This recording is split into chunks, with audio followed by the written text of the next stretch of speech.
ಚರ್ಚೆ. ಹಿಂದಿನ ಚರ್ಚೆಗಳಲ್ಲಿ ನಾವು ಆ, ಮೊದಲ 7 ಮಂತ್ರಗಳನ್ನು ಕಂಡಿದ್ದೀವಿ ಪ್ರಭುಪಾದರ ಭಾವಾರ್ಥದ ಮೂಲಕ. ಸೊ ಇದನ್ನ 8ನೇ ಶ್ಲೋಕವನ್ನು ನೋಡೋಣ. ಪ್ರಾರ್ಥನೆ. ಓಂ ಅಜ್ಞಾನತಿಮಿರಾಂಧಸ್ಯ ಜ್ಞಾನಾಂಜನಶಲಾಖಯ ಚಕ್ಷುರುನ್ಮೀಲಿತಂ ಯೇನ ತಸ್ಮೈ ಶ್ರೀಗುರವೇ ನಮಃ. ಶ್ರೀಚೈತನ್ಯಮನೋಭೀಷ್ಟಂ ಸ್ಥಾಪಿತಂ ಯೇನ ಭೂತಲೆ ಸ್ವಯಂ ರೂಪಕದಾ ಮಹ್ಯಂ ದದಾತಿ ಸ್ವಪದಾಂತಿಕಂ.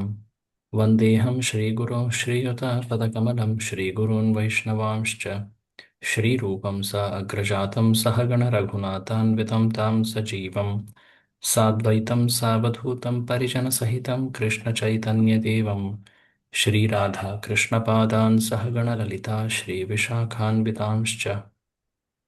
ನಮ ಓಂ ವಿಷ್ಣುಪಾದಾಯ ಕೃಷ್ಣಪ್ರೇಷ್ಠಾಯ ಭೂತಲೆ ಶ್ರೀಮತೆ ಭಕ್ತಿವೇದಾಂತ ಸ್ವಾಮಿನ್ನಿತಿ ನಾಮಿನೆ. ನಮಸ್ತೆ ಸಾರಸ್ವತೆ ದೇವೆ ಗೌರವಾಣಿ ಪ್ರಚಾರಿಣೆ ನಿರ್ವಿಶೇಷ ಶೂನ್ಯವಾದಿ ಪಾಶ್ಚಾತ್ಯ ದೇಶತಾರಿಣೆ. ನಮೋ ಮಹಾವದಾನ್ಯಾಯ ಕೃಷ್ಣ ಪ್ರೇಮ ಪ್ರದಾಯತೆ ಕೃಷ್ಣಾಯ ಕೃಷ್ಣ ಚೈತನ್ಯ ನಾಮ್ನೆ ಗೌರತ್ವಿಷೇ ನಮಃ. ಹೇ ಕೃಷ್ಣ ಕರುಣಾ ಸಿಂಧೋ ದೀನಬಂಧೋ ಜಗತ್ಪತೆ ಗೋಪೇಶ ಗೋಪಿಕಾ ಕಾಂತ ರಾಧಾ ಕಾಂತ ನಮೋಸ್ತುತೆ. ತಪ್ತ ಕಾಂಚನ ಗೌರಾಂಗಿ ರಾಧೆ ವೃಂದಾವನೇಶ್ವರಿ ವೃಷಭಾನುಸುತೆ ದೇವಿ ವಾಂಛಾಕಲ್ಪತರುಭ್ಯಶ್ಚ ಪತಿತಾನಾಂ ಪಾವನೇಭ್ಯೋ ನಮಃ. ಜಯ ಶ್ರೀ ಕೃಷ್ಣ ಚೈತನ್ಯ ಪ್ರಭೋ ನಿತ್ಯಾನಂದ ಶ್ರೀ ಅದ್ವೈತ ಗದಾಧರ ಶ್ರೀವಾಸಾದಿ ಗೌರಭಕ್ತವೃಂದ. ಹರೇ ಕೃಷ್ಣ ಕೃಷ್ಣ ಕೃಷ್ಣ ಹರೇ ಹರೇ ಹರೇ ರಾಮ ರಾಮ ರಾಮ ಹರೇ.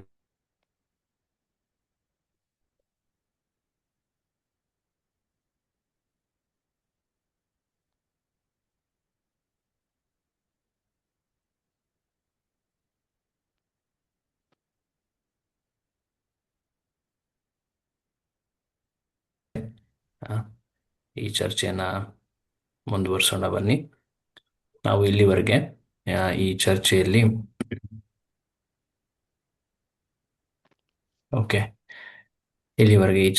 ನಾವು 7 ಮಂತ್ರಗಳನ್ನು ನೋಡಿದ್ವಿ. ಮೊದಲಿಗೆ ಈ 2 ಮಂತ್ರಗಳನ್ನು ನಾವು ಪಠಣೆ ಮಾಡಿ ಮುಂದೆ ನೋಡೋಣ. ಓಂ ಪೂರ್ಣಮದ ಪೂರ್ಣಮಿದಂ ಪೂರ್ಣಾತ್ ಪೂರ್ಣಮುದಚ್ಯತೆ ಪೂರ್ಣಸ್ಯ ಪೂರ್ಣಮಾದಾಯ ಪೂರ್ಣಮೇವಾವಶಿಷ್ಯತೆ. ಈಶಾವಾಸ್ಯಮಿದಂ ಸರ್ವಂ ಯತ್ಕಿಂಚ ಜಗತ್ಯಾಂ ಜಗತ್ ತೇನ ತ್ಯಕ್ತೇನ ಭುಂಜೀಥ ಮಾಗ್ರದಃ ಕಸ್ಯ ಸ್ವಿद्धನಂ. ಹರೇ ಕೃಷ್ಣ. ನಾವು ಈಶೋಪನಿಷತ್ ಚರ್ಚೆ ಮಾಡುವಾಗ ಶ್ರೀಲ ಪ್ರಭುಪಾದರು ಯಾಕೆ ಈ ಗ್ರಂಥವನ್ನ ಆಯ್ಕೆ ಮಾಡಿಕೊಂಡ್ರು? ಅನೇಕ ವೇದಶಾಸ್ತ್ರಗಳು, ವೇದ ಗ್ರಂಥಗಳಿವೆ, ಅನೇಕ ಪುರಾಣಗಳಿವೆ. ಭಗವದ್ಗೀತೆ, ಭಾಗವತ ಅವು ಮುಖ್ಯ. ಅವುಗಳ ಮೇಲೆ ಪ್ರಭುಪಾದರು ತಮ್ಮ ಭಾವಾರ್ಥವನ್ನ, ಟೀಕೆಯನ್ನು ಬರೆದಿದ್ದಾರೆ, ಟಿಪ್ಪಣಿಯನ್ನು ಬರೆದಿದ್ದಾರೆ. ಈ ಈಶೋಪನಿಷತ್ತನ್ನು ಯಾಕೆ ಆಯ್ಕೆ ಮಾಡಿಕೊಂಡ್ರು ಅನ್ನೋ ಅಂಶವನ್ನು ನಾವು ಗಮನಿಸಬೇಕು. ಮುಖ್ಯವಾಗಿ 2 ಅಂಶಗಳನ್ನು ನೋಡ್ತಾ ಅವರು ಈಶೋಪನಿಷತ್ತನ್ನು ಆಯ್ಕೆ ಮಾಡಿಕೊಳ್ತಾರೆ. ಮೊದಲನೇದಾಗಿ, ಈ ಜಗತ್ತಿನ ಅಥವಾ ಈ ಸೃಷ್ಟಿಯ ಒಡೆತನ ಆ ಪರಮ ಪುರುಷನದ್ದು ಅನ್ನೋದು ಬಹಳ ಸ್ಪಷ್ಟವಾಗಿ ಈಶೋಪನಿಷತ್ತಿನ ಮಂತ್ರಗಳಲ್ಲಿ ಬರುತ್ತೆ. ಮುಖ್ಯವಾಗಿ ಆ ಮೊದಲ 3 ಶ್ಲೋಕದಲ್ಲಿ, ಆ ಮೊದಲ ಶ್ಲೋಕದಲ್ಲಿ ಮಂತ್ರದಲ್ಲಿ ಈಶಾವಾಸ್ಯಂ ಇದಂ ಸರ್ವಂ ಅಲ್ವಾ? ಸೊ ಹಾಗಾಗಿ ಪ್ರಭುಪಾದರು ಈ ಗ್ರಂಥದ ಬಗ್ಗೆ ವಿವರಣೆಯನ್ನು ನೀಡಿದ್ದಾರೆ. 2ನೇ ಅಂಶ, ಬಹಳ ಮುಖ್ಯವಾದಂಥ ಅಂಶ, ಆ ಪರಮ ಸತ್ಯ, ಈ ಜಗತ್ತನ್ನ ಸೃಷ್ಟಿಸಿರುವವ, ಪಾಲಿಸುತ್ತಾ ಇರುವವ, ಪೋಷಣೆ ಮಾಡ್ತಾ ಇರುವವ, ಈ ಜಗತ್ತು ಪ್ರಳಯ ಆದ ನಂತರ ಅದನ್ನು ಸಂರಕ್ಷಿಸುವವ, ಮತ್ತೆ ಪುನರ್ ಸೃಷ್ಟಿ ಮಾಡುವವ, ಈತ ಮೂಲತಃ ಒಬ್ಬ ವ್ಯಕ್ತಿ. ಆ ಪರಮ ಸತ್ಯ ಅದು ಸಾಕಾರ ರೂಪ, ಅದಕ್ಕೆ ದಿವ್ಯವಾದ ಆಧ್ಯಾತ್ಮಿಕ ಸ್ವರೂಪವಿದೆ ಅನ್ನುವ ಅಂಶ ಈಶೋಪನಿಷತ್ತಿನ ಮಂತ್ರಗಳಲ್ಲಿ ಬಹಳ ಸ್ಪಷ್ಟವಾಗಿ ಮೂಡಿ ಬರುತ್ತೆ. ಇದು ಶ್ರುತಿಶಾಸ್ತ್ರ, ಶ್ರುತಿ ವಿಭಾಗದ ವೇದಶಾಸ್ತ್ರವಾಗಿರೋದ್ರಿಂದ ಇದನ್ನು ಎಲ್ಲ ವೇದಜ್ಞರು, ವೇದಗಳನ್ನು ಸ್ವೀಕರಿಸುವವರು, ಆಸ್ತಿಕರು ಈ ಪ್ರಮಾಣವನ್ನು ಸ್ವೀಕರಿಸ್ತಾರೆ. ಕೆಲವರು ಸ್ಮೃತಿಯನ್ನು ಸ್ವೀಕರಿಸದೆ ಕೇವಲ ಶ್ರುತಿಯನ್ನು ಸ್ವೀಕರಿಸುವಂಥವರಿರಬಹುದು. ಹಾಗಾಗಿ ಈ ಶ್ರುತಿ ವಿಭಾಗದ ಈ ಈಶೋಪನಿಷತ್ತನ್ನು ಪ್ರಮಾಣವಾಗಿಟ್ಟು ಭಕ್ತಿಯ ತತ್ವಗಳನ್ನು ಪ್ರತಿಪಾದಿಸುವಂಥದ್ದು ಅದು ನಮ್ಮ ಆಚಾರ್ಯರ ವಿಶೇಷವಾದಂತಹ ಒಂದು ಭಾವ ಅಥವಾ ಕೊಡುಗೆ. ಹಾಗಾಗಿ ಶ್ರೀಲ ಪ್ರಭುಪಾದರು ಈಶೋಪನಿಷತ್ತನ್ನು ಆಯ್ಕೆ ಮಾಡಿಕೊಂಡು ಏನು ಕಾರಣಗಳು, ಎರಡು ಅಂಶಗಳು ನೆನಪು ಮಾಡ್ಕೊಳ್ಳಿ. ಮೊದಲನೇದು ಯಾವುದು? ಭಗವಂತನೇ ಎಲ್ಲದಕ್ಕೂ ಒಡೆಯ. ಭಗವಂತನೇ ಎಲ್ಲದರ ಒಡೆಯ. ಎಲ್ಲ ಈ ಜಗತ್ತಿನ ಸಂಪತ್ತು ಎಲ್ಲದರ ಒಡೆತನ ಅದು ಯಾರಲ್ಲಿದೆ? ಭಗವಂತನದ್ದು. ಎರಡನೇದು ಯಾವುದು?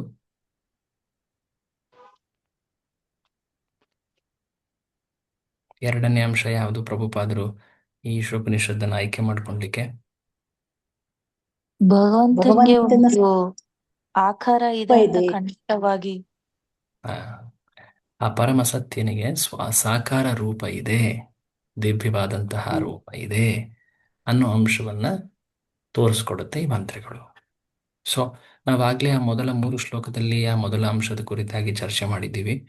ಇನ್ನು ಮುಂದೆ ಬರುವಂತಹ ಸರಿಸುಮಾರು 15 ಶ್ಲೋಕಗಳಲ್ಲಿ ಆ ಎರಡನೇ ಅಂಶದ ಬಗ್ಗೆ ಸಾಕಷ್ಟು ಬಾರಿ ನಮಗೆ ವರ್ಣನೆ ಸಿಗುತ್ತೆ. ಎರಡನೇ ಅಂಶ ಪರಮಸತ್ಯ, ಅದು ಸಾಕಾರ ರೂಪ. ಅದು ಮೂಲತಃ ಒಂದು ದಿವ್ಯ ಸ್ವರೂಪ, ಪೂರ್ಣ ಪುರುಷೋತ್ತಮ, ದೇವೋತ್ತಮ ಪರಮ ಪುರುಷ ಅಲ್ಲವೇ? ಸೊ ಈ ಮಾತನ್ನ ವರ್ಣಿಸ್ತಾ ಇದೆ ಪೂರ್ತಿ ಉಪನಿಷತ್ತು. ಸೊ ತಮಗೆಲ್ಲ ಓಪನ್ ಬುಕ್ ಟೆಸ್ಟಲ್ಲಿ ಒಂದು ಎಸ್ಸೆಯನ್ನು ಬರೀಲಿಕ್ಕೆ ಹೇಳಲಾಗುತ್ತೆ. ಮೊದಲನೇ ಎಸ್ಸೆ ಬಗ್ಗೆ ಅಥವಾ ಪ್ರಬಂಧದ ಬಗ್ಗೆ ನಾನಾಗಲಿ ಚರ್ಚೆ ಮಾಡಿದ್ದೆ. ಎರಡನೆಯ ಎಸ್ಸೆ ಅಥವಾ ಪ್ರಶ್ನೆ ನೆನಪಿದೆಯಾ ನಿಮ್ಗೆ? ಯಾರಿಗಾದರೂ ಅದನ್ನು ತೋರಿಸಿದ್ದೆ ಒಮ್ಮೆ ನಾನು. ಯಾರಿಗಾದ್ರೂ ನೆನಪಿದೆಯಾ? ಭಗವಂತನಿಗೆ ಆಕಾರ ಇದೆ ಅಂತ ಪ್ರೂವ್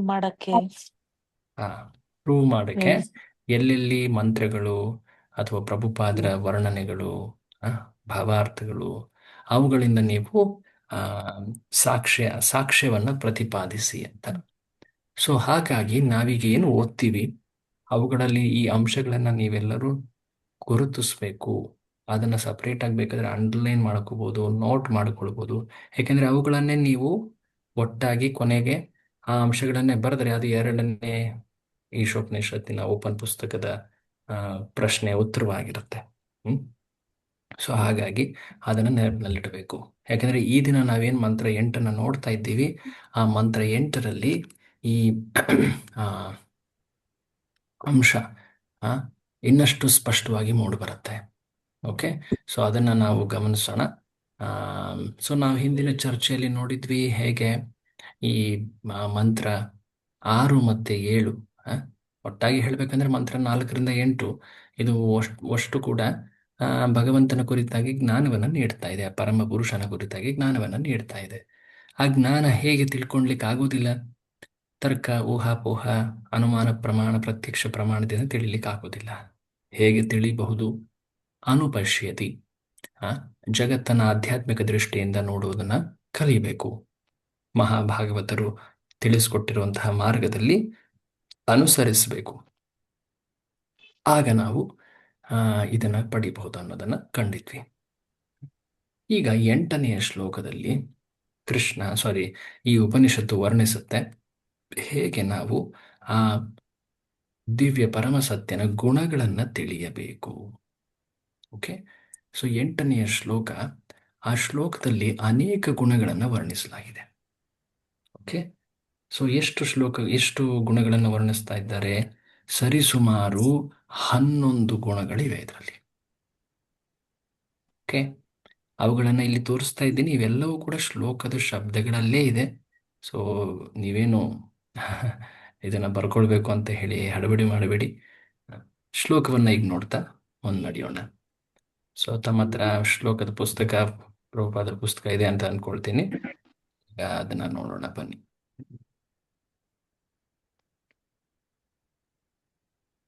ಸೊ ಮಂತ್ರ 8.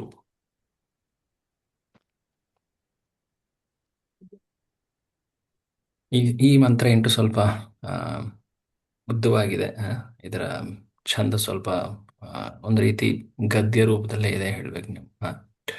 ಸಪರ್ಯಗಾತ್ ಶುಕ್ರಮಕಾಯಮವ್ರಣಂ ಅಸ್ನಾವಿರಂ ಶುದ್ಧಮಪಾಪವಿದ್ಧಂ ಕವಿರ್ಮನೀಷಿ ಪರಿಭೂ ಸ್ವಯಂಭೂರ್ ಯಾಥಾ ತಥ್ಯತೋರ್ಥಾನ್ ವ್ಯದಧಾತ್ ಶಾಶ್ವತೀಭ್ಯ ಸಮಾಭ್ಯ. ಮಂತ್ರ 8. ಮಂತ್ರ 8ರಲ್ಲಿ ನಮಗೆ ಆ ಪರಮ ಪುರುಷನ ಗುಣಗಳನ್ನು ಇಲ್ಲಿ ಒಂದು ರೀತಿ ಲಿಸ್ಟ್ ಥರ, ಸೂಚಿಯ ಥರ ಹೇಳಲಾಗ್ತಾ ಇದೆ. ಸ ಸ ಅಂದರೆ ಯಾರಿಲ್ಲಿ? ಆ ಮಹಾಭಾಗವತ. ಹಿಂದೆ ವರ್ಣನೆ ಮಾಡಿದ್ವಲ್ಲ, ಆ ಶ್ಲೋಕಗಳಲ್ಲೆಲ್ಲ ಬಂದಿತ್ತಲ್ವ, ಉತ್ತಮಾಧಿಕಾರಿ ಮಹಾಭಾಗವತ. ಆ ವ್ಯಕ್ತಿ ಆ ಪರಮಪುರುಷನ ಗುಣಗಳನ್ನು ತಿಳಿತಾನೆ. ಯಾವ ಗುಣಗಳು? ಸ ಪರ್ಯಗಾತ್. ಪರ್ಯಗಾತ್ ಅಂದರೆ ತಿಳ್ಕೊಳ್ಳೋದು. ಆತ ತಿಳ್ಕೊಳ್ತಾನೆ. ಪರಮಪುರುಷನ ಗುಣಗಳನ್ನು ತಿಳ್ಕೊಳ್ತಾನೆ. ಆ ಗುಣಗಳು ಯಾವ್ಯಾವು? ಮುಂದೆ ಬರುವಂಥ ಪ್ರತಿಯೊಂದು ಶಬ್ದವೂ ಒಂದೊಂದು ಗುಣ. ಶುಕ್ರಂ, ಅಕಾಯಂ, ಅವ್ರಣಂ, ಅಸ್ನಾವಿರಂ, ಶುದ್ಧಂ, ಈ ರೀತಿಯಾಗಿ ಪ್ರತಿ ಪದ ಕೂಡ ಒಂದೊಂದು ಗುಣ. ಓಕೆ, ಸೊ ಈಗ ನಾವು ಅನುವಾದ ಓದಿ, ಇವು ಪ್ರಭುಪಾದರ ಭಾವಾರ್ಥದಲ್ಲಿ ಈ ಗುಣಗಳ ವರ್ಣನೆಯನ್ನು ಮಾಡ್ತಾ ಹೋಗಿದ್ದಾರೆ. ಎಲ್ಲ ಗುಣಗಳನ್ನು ನೀವು ನೆನಪಿಡಬೇಕಂತ ಇಲ್ಲ. ಕೆಲವು ಗುಣಗಳು ಬಹಳ ಮುಖ್ಯವಾದಂತಹ ಗುಣಗಳು, ಅವುಗಳ ಅರ್ಥ ತಿಳ್ಕೊಳ್ಬೇಕು. ಓಕೆ, ಸೊ ಈಗ ಅದರ ಅನುವಾದವನ್ನು ನಾವು ನೋಡೋಣ. ಯಾರು ಓದ್ತೀರಾ ಅನುವಾದ? ಅಂಥ ವ್ಯಕ್ತಿಯು ಓದಿ. ಅಂತ ವ್ಯಕ್ತಿಯು ಎಲ್ಲರಿಗಿಂತ ಶ್ರೇಷ್ಠನು, ನಿರಾಕಾರನು, ಸರ್ವಜ್ಞನು, ಋಣವಿಲ್ಲದವನು, ನರಗಳಿಲ್ಲದವನು, ಶುದ್ಧನು, ಕಲ್ಮಷರಹಿತನು, ಸ್ವಯಂಪೂರ್ಣ ತತ್ವಜ್ಞನು ಮತ್ತು ಅನಾದಿ ಕಾಲದಿಂದಲೂ ಪ್ರತಿಯೊಬ್ಬರ ಇಚ್ಛೆಯನ್ನು ನೆರವೇರಿಸುತ್ತಿರುವನು ಆದವನನ್ನು ಯಥೇಚ್ಛವಾಗಿ ತಿಳಿಯಬೇಕು. ಯಥಾವತ್ತಾಗಿ ತಿಳಿಯಬೇಕು. ಯಥಾವತ್ತಾಗಿ ತಿಳಿಯಬೇಕು. ಇಲ್ಲಿ ಏನ್ ಹೇಳ್ತಾ ಇದ್ದಾರೆ ನೋಡಿ, ಈ ಗುಣಗಳ ವರ್ಣನೆಯಲ್ಲಿ ಬರ್ತಾ ಇದೆ. ಶುಕ್ರಂ ಅಂದ್ರೆ ಶ್ರೇಷ್ಠ. ಆಕ್ಚುಲಿ ಹೇಳ್ಬೇಕಂದ್ರೆ ಅತ್ಯಂತ ಶಕ್ತಿಶಾಲಿ. ನೋಡಿ, ಆ ಶಬ್ದ ಬಂದಿದೆ. ಶುಕ್ರಂ ಅಂದ್ರೆ ಸರ್ವಶಕ್ತ. ಅಕಾಯಂ, ಕಾಯ ಅಂದ್ರೆ ಶರೀರ ಅಲ್ವಾ? ಕಾಯ. ಅಕಾಯ ಅಂದ್ರೆ ಆತನಿಗೆ ಶರೀರ ಇಲ್ಲ. ಏನಿದು ಹೀಗೆ ಹೇಳ್ತಾ ಇದ್ದಾರೆ? ಮುಂದೆ ನೋಡೋಣ. ವ್ರಣಂ, ವ್ರಣ ಅಂದ್ರೆ ಒಂದು ರೀತಿ ಹೊಲಸು ಅಥವಾ ಹೇಸಿಗೆ. ವ್ರಣ ಗಾಯ ಆಗಿ ಇದು ಆಗತ್ತಲ್ವ, ಅದಕ್ಕೆ ವ್ರಣ ಅಂತಾರೆ. ಅಥವಾ ಒಂದು ರೀತಿ ರೋಗ ಅನ್ಬಹುದು, ಅಥವಾ ದೋಷ. ಇನ್ನು ಎಕ್ಸಾಕ್ಟ್ ಆಗಿ ಹೇಳ್ಬೇಕಂದ್ರೆ ದೋಷ. ಸೊ ಅವ್ರಣ ಅಂದ್ರೆ ಆತನಿಗೆ ಯಾವುದೇ ದೋಷವಿಲ್ಲ. ಜನ ಆತನಲ್ಲಿ ದೋಷ ಕಂಡು ಕೆಲವೊಮ್ಮೆ ತಪ್ಪಾಗಿ ತಿಳಿದು ಆತನನ್ನು ತೆಗಳ್ತಾರೆ. ಬಟ್ ಆತ ಆ ತೆಗಳಿಕೆಗೆ ಮೀರಿದವನು, ಅದಕ್ಕೆ ಒಳಪಡೋದಿಲ್ಲ. ಈ ಜಗತ್ತಿನಲ್ಲಿರೋ ಜನರಲ್ಲಿ ದೋಷ ಇದೆ, ಹಾಗಾಗಿ ಕೆಲವರು ಆ ಜನರನ್ನು ತೆಗಳ್ತಾರೆ, ನಿಂದನೆಗೆ ಒಳ ಮಾಡ್ತಾರೆ. ಆದರೆ ಆತ ಅನಿಂದ್ಯ, ಅವ್ರಣ. ಮುಂದೆ ಶಬ್ದ ನೋಡಿ, ಅಸ್ನಾವಿರ. ಏನಿದೆ ನೋಡಿ ಅರ್ಥ, ಶಬ್ದಾರ್ಥ ಅಸ್ನಾವಿರ. ಅರ್ಥ ಏನದು? ನರಗಳಿಲ್ಲದವನು. ಇದೇನು ಅರ್ಥ? ಆತನಿಗೆ ನರ ಇಲ್ಲ ಅಂದ್ರೆ ಅರ್ಥ ಏನು? ಸ್ನಾವಿರ, ಸ್ನಾಯು ಕೇಳಿದಿರ? ಸ್ನಾಯು ಅಂದ್ರೆ ಮಾಂಸ ಅಥವಾ ಮಸಲ್. ಸ್ನಾವಿರ ಅಂದ್ರೆ ನರ, ನರನಾಡಿಗಳು ಅಂತ ಏನು ಹೇಳ್ತೀವಿ. ಸೊ ಆತನಿಗೆ ಶರೀರದಲ್ಲಿ ನರ ಇಲ್ಲ ಅಂತೆ. ಮುಂಚೆ ಹೇಳಿದ್ರು ಶರೀರನೇ ಇಲ್ಲ ಅಂತ, ಈಗ ನರ ಇಲ್ಲ ಅಂತ ಹೇಳ್ತಾ ಇದ್ದಾರೆ. ಏನಿದು? ಮುಂದೆ ನೋಡಿ, ಶುದ್ಧಂ ಪರಿಶುದ್ಧ, ಅಪಾಪವಿದ್ಧಂ. ಆತ ಪಾಪದ ಏನ್ ಕೊಟ್ಟಿದೆ ಅರ್ಥ? ಅಂದ್ರೆ ಪಾಪ ಆತನನ್ನ ಸ್ಪರ್ಶಿಸೋದೇ ಇಲ್ಲ. ಕವಿ ಅಂದ್ರೆ ಸರ್ವಜ್ಞ, ಮನೀಷಿ ಅಂದ್ರೆ ತತ್ವಜ್ಞ. ಎಲ್ಲ ತತ್ವಶಾಸ್ತ್ರಗಳು ಆತನಿಂದನೇ ಬರುವಂಥದ್ದು.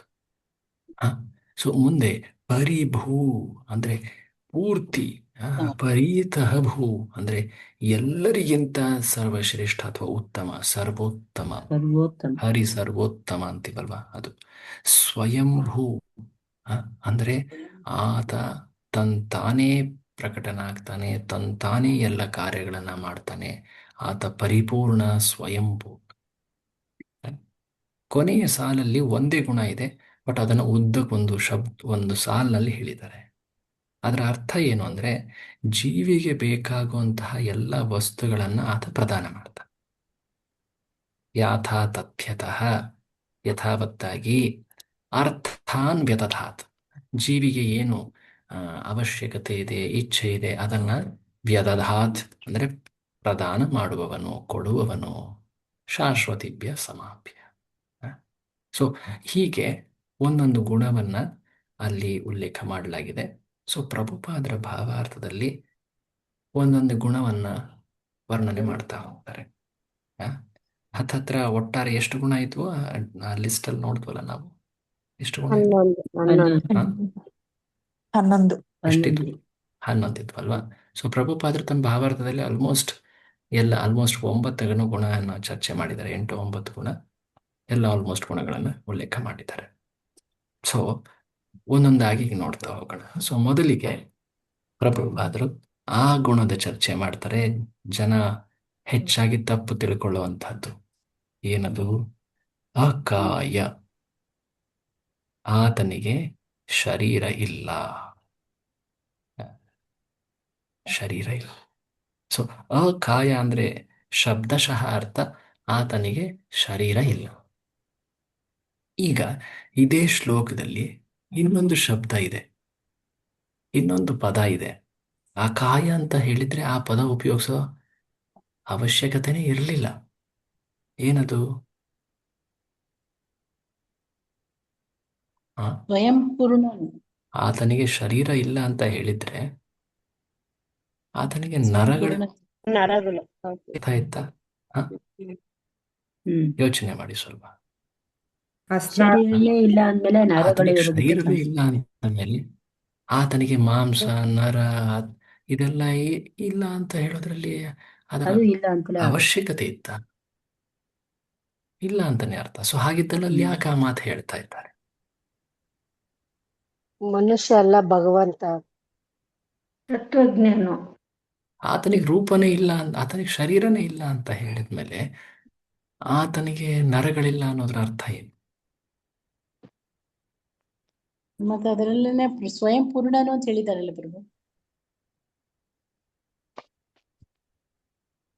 ಭೌತಿಕ ದೇಹ ಅಲ್ಲ ಪ್ರಭು, ಸಚ್ಚಿದಾನಂದ ಆತ್ಮ ಬೇರೆಲ್ಲ, ದೇಹ ಬೇರೆಲ್ಲ ಅಂತ ಹೇಳ್ತಾರೆ. ಬಹಳ ಒಳ್ಳೇದು, ಕರೆಕ್ಟ್. ಕನ್ಕ್ಲೂಷನ್ ಏನು ಪರ್ಫೆಕ್ಟ್ ಆಗಿದೆ. ಅವನೇ ಅದೇ ಎಲ್ಲವೇ ಅವನೇ ಒಂದೇ ಆಗಿದೆ ಅಂತ ಹೇಳ್ತಾರೆ. ಮನಸ್ಸು, ದೇಹ ಮತ್ತೆ ಇದು ಮುಂದೆ ಓದ್ತಾ ಲೌಕಿಕ ಇದ್ದೀನಿ. ದೇಹ ಇಲ್ಲ ಅಂತ. ಹಾ, ಲೌಕಿಕ ದೇಹ ಇಲ್ಲ ಅಂತ. ಲೌಕಿಕ ದೇಹ ಇಲ್ಲ ಅಂತ. ಸೊ ನೋಡಿ, ಎರಡು ಮಾತುಗಳನ್ನ ನಾವು ಸಮನ್ವಯ ಮಾಡಬೇಕು. ಸಮನ್ವಯ ಅಂತ ಹೇಳ್ತಾರೆ.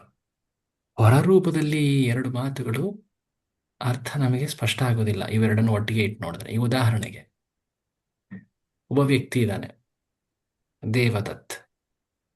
ಈತ ದಿನದಲ್ಲಿ ಊಟ ಮಾಡೋದಿಲ್ಲ.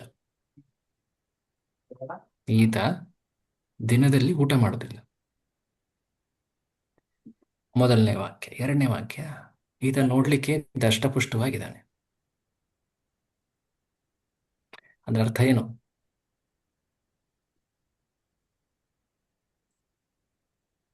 ರಾತ್ರಿ ಊಟ ಮಾಡ್ತಾನೆ. ಹಾ, ಕರೆಕ್ಟ್. ಹೇಳಿ, ಜೋರಾಗಿ ಹೇಳಿ. ರಾತ್ರಿ ಊಟ ಮಾಡ್ತಾರೆ. ಜೋರಾಗಿ ಹೇಳಿ ಪ್ರಭು. ರಾತ್ರಿ ಊಟ ಯಾರೋ ಮಾಡ್ತಾನೆ. ಪ್ರಭು ಹೇಳಿದ್ರು, ಜೋರಾಗಿ ಹೇಳಿ. ದಿನದಲ್ಲಿ ಊಟ ಮಾಡ್ತಾರೆ. ರಾತ್ರಿ ಊಟ ಮಾಡ್ತಾನೆ ಅಷ್ಟೇ. ಹಾ, ಇದಕ್ಕೆ ಅರ್ಥಾಪತ್ತಿ ಅಂತ ಹೇಳ್ತಾರೆ ಶಾಸ್ತ್ರದಲ್ಲಿ.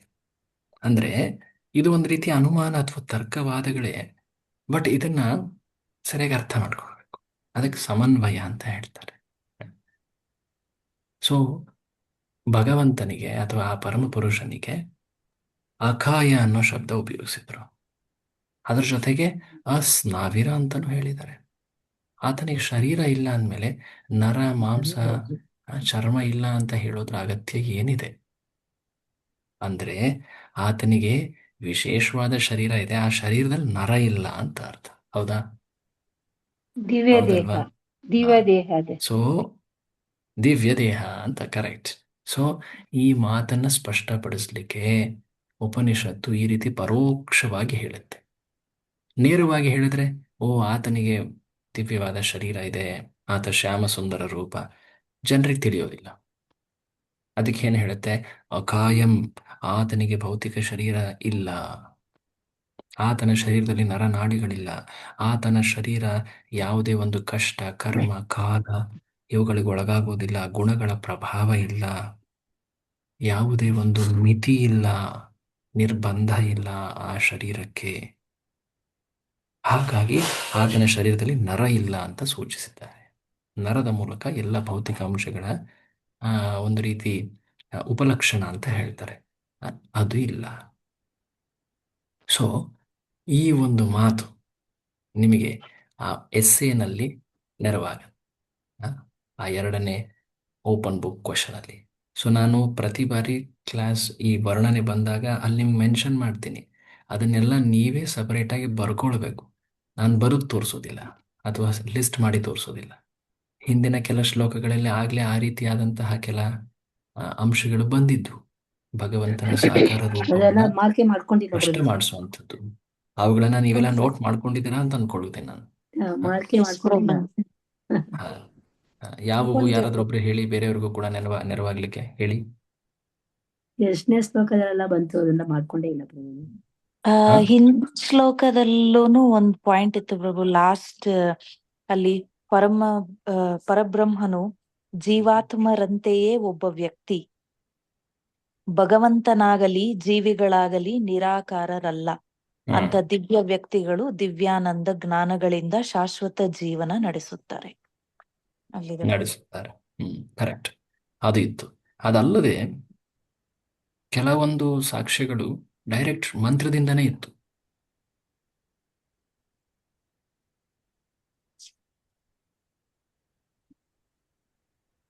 ಏಕತ್ವನ ಪ್ರಭು. ಮಂತ್ರನೂ ಹಾಗೆ ನಾನು ನಿಮ್ಗೆ ಬಂತು. ಜಸ್ಟ್ ಉಲ್ಲೇಖ ಮಾಡ್ತೀನಿ. ನೆಕ್ಸ್ಟ್ ಟೈಮಿಂದ ಇದು ರಿವಿಷನ್ ಮಾಡೋದಿಲ್ಲ ನಾನು, ಯಾಕಂದ್ರೆ ಅದರಲ್ಲಿ ಸಾಕಷ್ಟು ಸಮಯ ಆಗುತ್ತೆ ನೋಡಿ ಅಲ್ವಾ. ಸೊ ತಾವೆಲ್ಲ ಕೂಡ ಸ್ವಲ್ಪ ಗಮನ ಇಟ್ಟು ನೋಟ್ ಮಾಡ್ಕೋಬೇಕು ನೆಕ್ಸ್ಟ್ ಟೈಮಿಂದ. ಮಂತ್ರ 4ರ ಅನುವಾದದಲ್ಲೇ ಇದೆ, ಆತ ತುಂಬಾ ವೇಗವಾಗಿ ಓಡ್ತಾನೆ ಅಂತ. ಅದರ ಅರ್ಥ ಏನು? ಆತನಿಗೆ ರೂಪ ಇದೆ ಅಂತ ಅಲ್ವಾ. ಆಮೇಲೆ 5ನೇ ಶ್ಲೋಕದಲ್ಲಿ ಹೇಳಿದ್ದಾರೆ, ಆತನಿಗೆ ಕಾಲಿದೆ, ಆತ ನಡೀತಾನೆ, ನಡೆಯಲ್ಲ, ಆತ ಹತ್ರ ಇದ್ದಾನೆ, ದೂರ ಇದ್ದಾನೆ. ಇದರ ಅರ್ಥ ಏನು? ಇಷ್ಟೆಲ್ಲ ವರ್ಣನೆ ಕೊಡ್ತಾ ಇದ್ದಾರೆ ಅಂದ್ರೆ ಆತನಿಗೆ ರೂಪ ಇದೆ ಅಂತ ಅರ್ಥ ತಾನೆ. ಅದಲ್ಲದೆ ಪ್ರಭುಪಾದರಲ್ಲಿ ಅಚಿಂತ್ಯ ಅನ್ನೋ ಶಬ್ದವನ್ನು ಉಲ್ಲೇಖ ಮಾಡಿ ವರ್ಣನೆ ಮಾಡ್ತಾ ಇದ್ರು, 3ನೇ ಅಂಶ. ಸೊ ಹೀಗೆ ಅನೇಕ ಅಂಶಗಳು. ಈಗ ತಾನೇ ಮಾತಾಜಿಯವರು ಹೇಳಿದ್ರು, ಆ 7ನೇ ಮಂತ್ರದ ಕೊನೆಯಲ್ಲಿ ಕೂಡ ಪ್ರಭುಪಾದರು ಇದನ್ನ ವರ್ಣಿಸಿದ್ದಾರೆ. ಹೇಗೆ ಆತನು ಕೂಡ ಒಬ್ಬ ದಿವ್ಯ ಪುರುಷನಂತೆ ಕಾರ್ಯಗಳಲ್ಲಿ ತೊಡಗ್ತಾನೆ, ಆ ಕಾರ್ಯಗಳ ಮೂಲಕ ತನ್ನ ಭಕ್ತರೊಡನೆ ಆತ ಆನಂದವನ್ನ ಹಂಚ್ಕೊಳ್ತಾನೆ. ಇದೆಲ್ಲವನ್ನು ಕೂಡ ಪ್ರಭುಪಾದರು ವರ್ಣಿಸಿದ್ದಾರೆ. ಸೊ ನೀವೆಲ್ಲ ಇದನ್ನ ಕಲೆ ಹಾಕಬೇಕು. ಇವೆಲ್ಲವನ್ನ ನೀವು ಒಂದು ಕಡೆ ಲಿಸ್ಟ್ ಮಾಡ್ತಾ ಹೋಗಬೇಕು. ನೀವೆಷ್ಟು ಲಿಸ್ಟ್ ಮಾಡ್ತೀರೋ ಅಷ್ಟು ಚೆನ್ನಾಗಿ ನಿಮ್ಮ ಆನ್ಸರ್ ಮೂಡಿ ಬರುತ್ತೆ ಕೊನೆಗೆ. ಓಕೆ, ಸೊ ಇಲ್ಲಿ ಈ ಒಂದು ಅಂಶ ನಿಮಗೆ ಇನ್ನೊಂದು point, I think 4th or 5th point ಇದು ಅಲ್ವಾ. ಸೊ ಇಲ್ಲಿ ಬರ್ತಾ ಇದೆ. ಸೊ ನೋಡೋಣ ಬನ್ನಿ ಭಾವಾರ್ಥದಲ್ಲಿ. ಓದಿ, ಯಾರು ಓದ್ತೀರಾ? ಓದಿ. ದೇವೋತ್ತಮ ಪರಮ ಪುರುಷನ ದಿವ್ಯವು. ಹರೇ ಕೃಷ್ಣ ಪ್ರಭು. ಓದ್ಲಾ ಪ್ರಭು? ಓದಿ. ಎಸ್. ಭಾವಾರ್ಥ. ದೇವೋತ್ತಮ ಪರಮಪುರುಷನ ದಿವ್ಯವೂ ನಿತ್ಯವೂ ಆದ ಸ್ವರೂಪ. ಈ ವಿವರಣೆಯು ಪರಮಪ್ರಭು ನಿರಾಕಾರನಲ್ಲ ಎಂಬುದನ್ನು ಸೂಚಿಸುತ್ತದೆ. ಅವನಿಗೆ ತನ್ನದೇ ಆದ ದಿವ್ಯ ದೇಹ ರೂಪವಿದೆ. ಅದು ಲೌಕಿಕ ಜಗತ್ತಿನ ರೂಪದಂತೆ ಇಲ್ಲವೇ ಇಲ್ಲ. ಈ ಜಗತ್ತಿನ ಜೀವಿಗಳ ಸ್ವರೂಪಗಳು ಐಹಿಕ ಪ್ರಕೃತಿಯಲ್ಲಿ ಸಾಕಾರವಾಗಿವೆ ಮತ್ತು ಅವು ಯಾವುದೇ ಲೌಕಿಕ ಯಂತ್ರದಂತೆ ಕೆಲಸ ಮಾಡುತ್ತವೆ. ಭೌತ ದೇಹದಲ್ಲಿ ಅಂಗ ರಚನಾಶಾಸ್ತ್ರ ರೀತ್ಯ ನರನಾಡಿಗಳು ಮೊದಲಾದವು ಇರಲೇಬೇಕು. ಆದರೆ ಪರಮಪ್ರಭುವಿನ ದಿವ್ಯ ದೇಹದಲ್ಲಿ ನರಗಳು ಇರುವುದಿಲ್ಲ. ಅವನು ನಿರಾಕಾರನಲ್ಲ ಎಂದು ಇಲ್ಲಿ ಸ್ಪಷ್ಟವಾಗಿ ಹೇಳಿದೆ. ಅಂದರೆ ಅವನ ದೇಹಕ್ಕೂ ಆತ್ಮಕ್ಕೂ ಏನೂ ಭೇದವಿಲ್ಲವೆಂದರ್ಥ. ಅವನು ನಮ್ಮಂತೆ ಪ್ರಕೃತಿ ನಿಯಮಾನುಸಾರ ದೇಹವನ್ನು ಪಡೆಯುವುದಿಲ್ಲ. ಸಾಕಾರ ಜೀವನದ ಐಹಿಕ ಕಲ್ಪನೆಯಲ್ಲಿ ಸ್ಥೂಲ ಶರೀರ ಮತ್ತು ಸೂಕ್ಷ್ಮ ಮನಸ್ಸುಗಳಿಗಿಂತ ಆತ್ಮ ಬೇರೆ. ಆದರೆ ಪರಮಪ್ರಭುವು ಅಂತಹ ವಿಭಾಗೀಕೃತ ವ್ಯವಸ್ಥೆಗಿಂತ ಭಿನ್ನ. ಅವನ ದೇಹ ಮನಸ್ಸುಗಳ ನಡುವೆ ಭೇದವಿಲ್ಲ. ಅವನು ಪರಿಪೂರ್ಣನು. ಅವನ ಮನಸ್ಸು, ದೇಹ ಮತ್ತು ಸ್ವಯಂ ಅವನು ಎಲ್ಲವೂ ಒಂದೇ. ಮುಂದೆ ನೋಡ್ಲಿ ಪ್ರಭು. ಹರೇ ಕೃಷ್ಣ. ಹರೇ ಕೃಷ್ಣ ಪ್ರಭು. ಮುಂದೆ ಓದ್ಲಾ?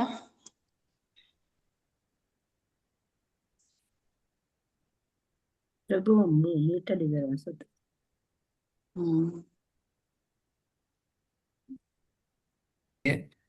ಆತನ ದೇಹಕ್ಕೆ ಆತ್ಮಕ್ಕೆ ಭೇದ ಇಲ್ಲ. ಇದು ಮೊದಲನೇ ಅಂಶ ಆಗಿರಬೇಕು. ಸಾಮಾನ್ಯವಾಗಿ ಜೀವಿಗಳು ಶರೀರವನ್ನ ಪಡಿತಾರೆ. ಅವರ ಶರೀರ ಮತ್ತೆ ಆತ್ಮಕ್ಕೆ ಭೇದ ಇದೆ ಅಲ್ವಾ? ನಾವು ಸಾಕಷ್ಟು ಬಾರಿ ಭಗವದ್ಗೀತೆಯಲ್ಲಿ ಮೊದಲನೇ ಅರ್ಥದಂತೆ ನಾವೇನ್ ಕಲಿತೀವಿ? ಮೊದಲನೇ ಪಾಠದಂತೆ ನಾವು ಶರೀರ ಅಲ್ಲ, ನಾವು ಆತ್ಮ ಅಲ್ವೇ? ಬಟ್ ಭಗವಂತನ ರೂಪದಲ್ಲಿ ಆ ರೀತಿ ಭೇದ ಇದೆಯಾ?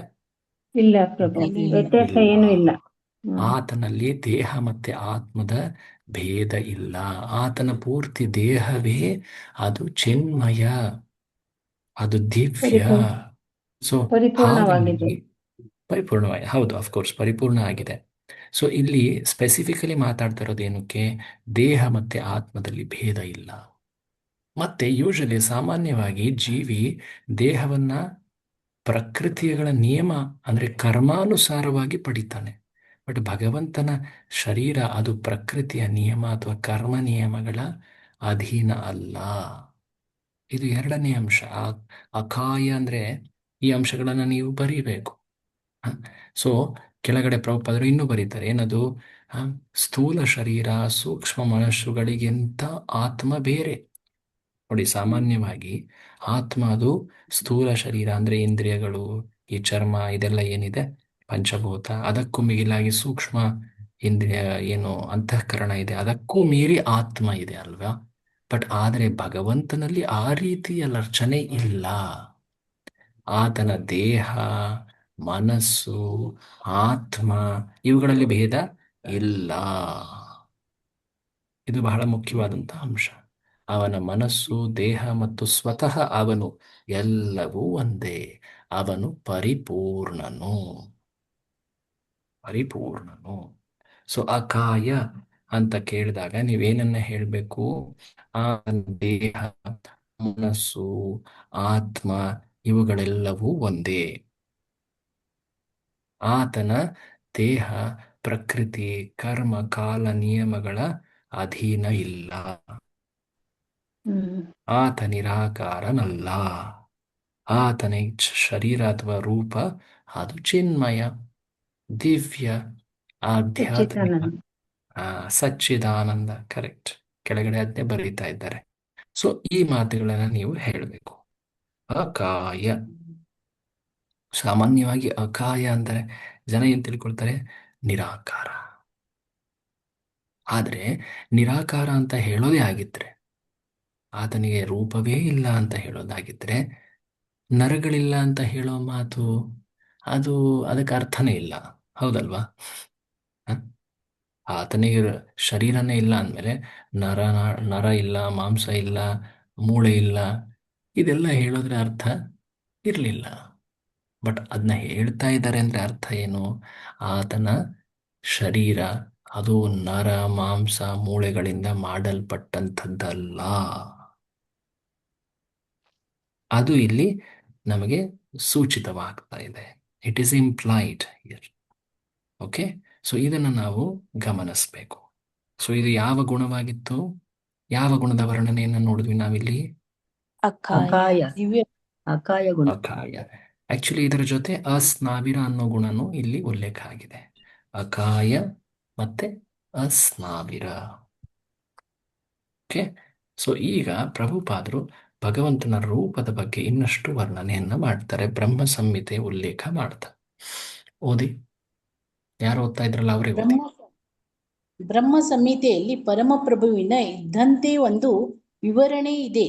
ಅಲ್ಲಿ ಅವನನ್ನು ಸಚ್ಚಿದಾನಂದ ವಿಗ್ರಹ ಎಂದು ವರ್ಣಿಸಲಾಗಿದೆ. ಅಂದರೆ ಅವನು ದಿವ್ಯವಾದ ಅಸ್ತಿತ್ವ, ಜ್ಞಾನ ಮತ್ತು ಆನಂದಗಳನ್ನು ಪೂರ್ತಿಯಾಗಿ ಉಳ್ಳ ನಿತ್ಯ ಸ್ವರೂಪಿ. ಅವನಿಗೆ ಸಂಪೂರ್ಣವಾಗಿ ಬೇರೆಯೇ ಆದ ಶರೀರವಿದೆ ಎಂದು ವೈದಿಕ ಸಾಹಿತ್ಯಗಳು ಸ್ಪಷ್ಟವಾಗಿ ಹೇಳುತ್ತವೆ. ಹೀಗಾಗಿ ಕೆಲವು ವೇಳೆ ಅವನನ್ನು ನಿರಾಕಾರನೆಂದು ವಿವರಿಸಲಾಗಿದೆ. ನಿರಾಕಾರ ಎಂದರೆ ಅವನಿಗೆ ನಮ್ಮಂತೆ ಆಕಾರವಿಲ್ಲ ಮತ್ತು ನಾವು ನೋಡಲು ಸಾಧ್ಯವಾಗುವಂತಹ ಆಕಾರವಿಲ್ಲ ಎಂದರ್ಥ. ಭಗವಂತನು ತನ್ನ ಶರೀರ ಸಾಧ್ಯವಾಗುವಂತ ಆಕಾರವಿಲ್ಲ. ಭಗವಂತನು ತನ್ನ ಶರೀರದ ಯಾವುದಾದರೂ ಒಂದು ಭಾಗದಿಂದಲೇ ಏನು ಬೇಕಾದರೂ ಮಾಡಬಲ್ಲ ಎಂದು ಬ್ರಹ್ಮ ಸಂಹಿತೆಯಲ್ಲಿ ಹೇಳಿದೆ. ಅವನು ತನ್ನ ಪ್ರತಿಯೊಂದು ಅಂಗದಿಂದಲೂ ಇತರ ಇಂದ್ರಿಯಗಳ ಕೆಲಸಗಳನ್ನು ಮಾಡಬಲ್ಲ ಎಂದು ಅದರಲ್ಲಿ ಹೇಳಿದೆ. ಅಂದರೆ ಭಗವಂತನು ತನ್ನ ಕೈಗಳಿಂದ ನಡೆಯಬಲ್ಲ, ಕಾಲುಗಳಿಂದ ವಸ್ತುಗಳನ್ನು ಸ್ವೀಕರಿಸಬಲ್ಲ, ಕೈಕಾಲುಗಳಿಂದ ನೋಡಬಲ್ಲ, ಕಣ್ಣುಗಳಿಂದ ತಿನ್ನಬಲ್ಲ ಎಂದರ್ಥ. ಭಗವಂತನಿಗೆ ನಮ್ಮಂತೆ ಕೈಕಾಲುಗಳು ಇಲ್ಲದಿದ್ದರೂ ಅವನಿಗೆ ಬೇರೆ ಬೇರೆ ಬಗೆಯ ಕೈಯುಗಳು ಕಾಲುಗಳು ಇವೆ. ಅವುಗಳಿಂದ ನಿಮ್ ಮಾತು ಅವನು ಕೇಳಿಸ್ತಾ ಇದೆಯಾ? ನಾವು ಕೇಳಿಸ್ತಾ ಇದೆ ಪ್ರಭು. ಓಕೆ, ನಾನು ಡಿಸ್ಕನೆಕ್ಟ್ ಆಗೋಗ್ಬಿಟ್ಟೆ. ಹೌದು. ಓಕೆ, ಸೊ ನನ್ನ ಕನೆಕ್ಷನ್ ಇವತ್ತು ಸ್ವಲ್ಪ ಸ್ಟೆಬಿಲಿಟಿ ಕಡಿಮೆ ಇದೆ. ಎನಿವೆ, ಕನೆಕ್ಷನ್ ಚೆನ್ನಾಗಿರಲಿ ಅಂತ ನಾನು ವಿಡಿಯೋ ಆಫ್ ಮಾಡ್ತಾ ಇದ್ದೀನಿ. ಓಕೆ, ಬಟ್ ಎನಿವೆ ಸ್ಕ್ರೀನಲ್ಲಿ ನಾವು ನೋಡ್ತಾ ಇರ್ತೀವಿ, ಅದರಿಂದ ಕಲಿತಾ ಇರ್ತೀವಿ. ನೋಡಿ, ಈಗ 2ನೇ ಪ್ಯಾರಾಗ್ರಾಫ್ನಿಂದ ನಮಗೆ ಆ ಶುಕ್ರಂ ಅನ್ನೋ ಒಂದು ಗುಣ ಇದೆಯಲ್ಲ, ಅದರ ವರ್ಣನೆಯನ್ನು ನಾವು ಕಾಣ್ತಾ ಇದ್ದೀವಿ. 1ನೇ ಪ್ಯಾರಾಗ್ರಾಫಲ್ಲಿ ಯಾವ ಗುಣಗಳನ್ನು ನೋಡಿದ್ವಿ ನಾವು? ಅಕಾಯ, ಅಸ್ನಾವಿರ. ಅಸ್ನಾವಿರ. ಮತ್ತೆ ಅಕಾಯ. ಸೊ ಈಗ ಈ ಪ್ಯಾರಾಗ್ರಾಫ್ನಿಂದ ನಾವು 3ನೇ ಗುಣವನ್ನ ಕಲಿತಾ ಇದ್ದೀವಿ, ಶುಕ್ರಂ. ಶುಕ್ರಂ ಅಂದ್ರೆ ಶಬ್ದಾರ್ಥದಲ್ಲಿ ಏನ್ ಹೇಳಿದ್ದಾರೆ ನೋಡಿ? ಸರ್ವಶಕ್ತ. ಸರ್ವಶಕ್ತ. ಆ ಆತನ ಶಕ್ತಿ ಅತ್ಯಂತ ಮಿಗಿಲಾದದ್ದು. ಎಷ್ಟರ ಮಟ್ಟಿಗೆ ಆತನ ಶಕ್ತಿ ಇದೆ ಇದನ್ನ ಪ್ರಭುಪಾದರು 2 ಅಂಶಗಳಲ್ಲಿ ವರ್ಣಿಸ್ತಾರೆ. 2 ಅಂಶ. ಏನದು ಅಂಶಗಳು ಅಂದ್ರೆ, ನಿಮ್ಗೆ ಈಗ ಒಂದು ಸ್ಕ್ರೀನಲ್ಲಿ ಕೂಡ ಇನ್ನು ಸರಳವಾಗಿ ತೋರಿಸ್ಬಿಡ್ತೇನೆ, ಬೆಟರ್.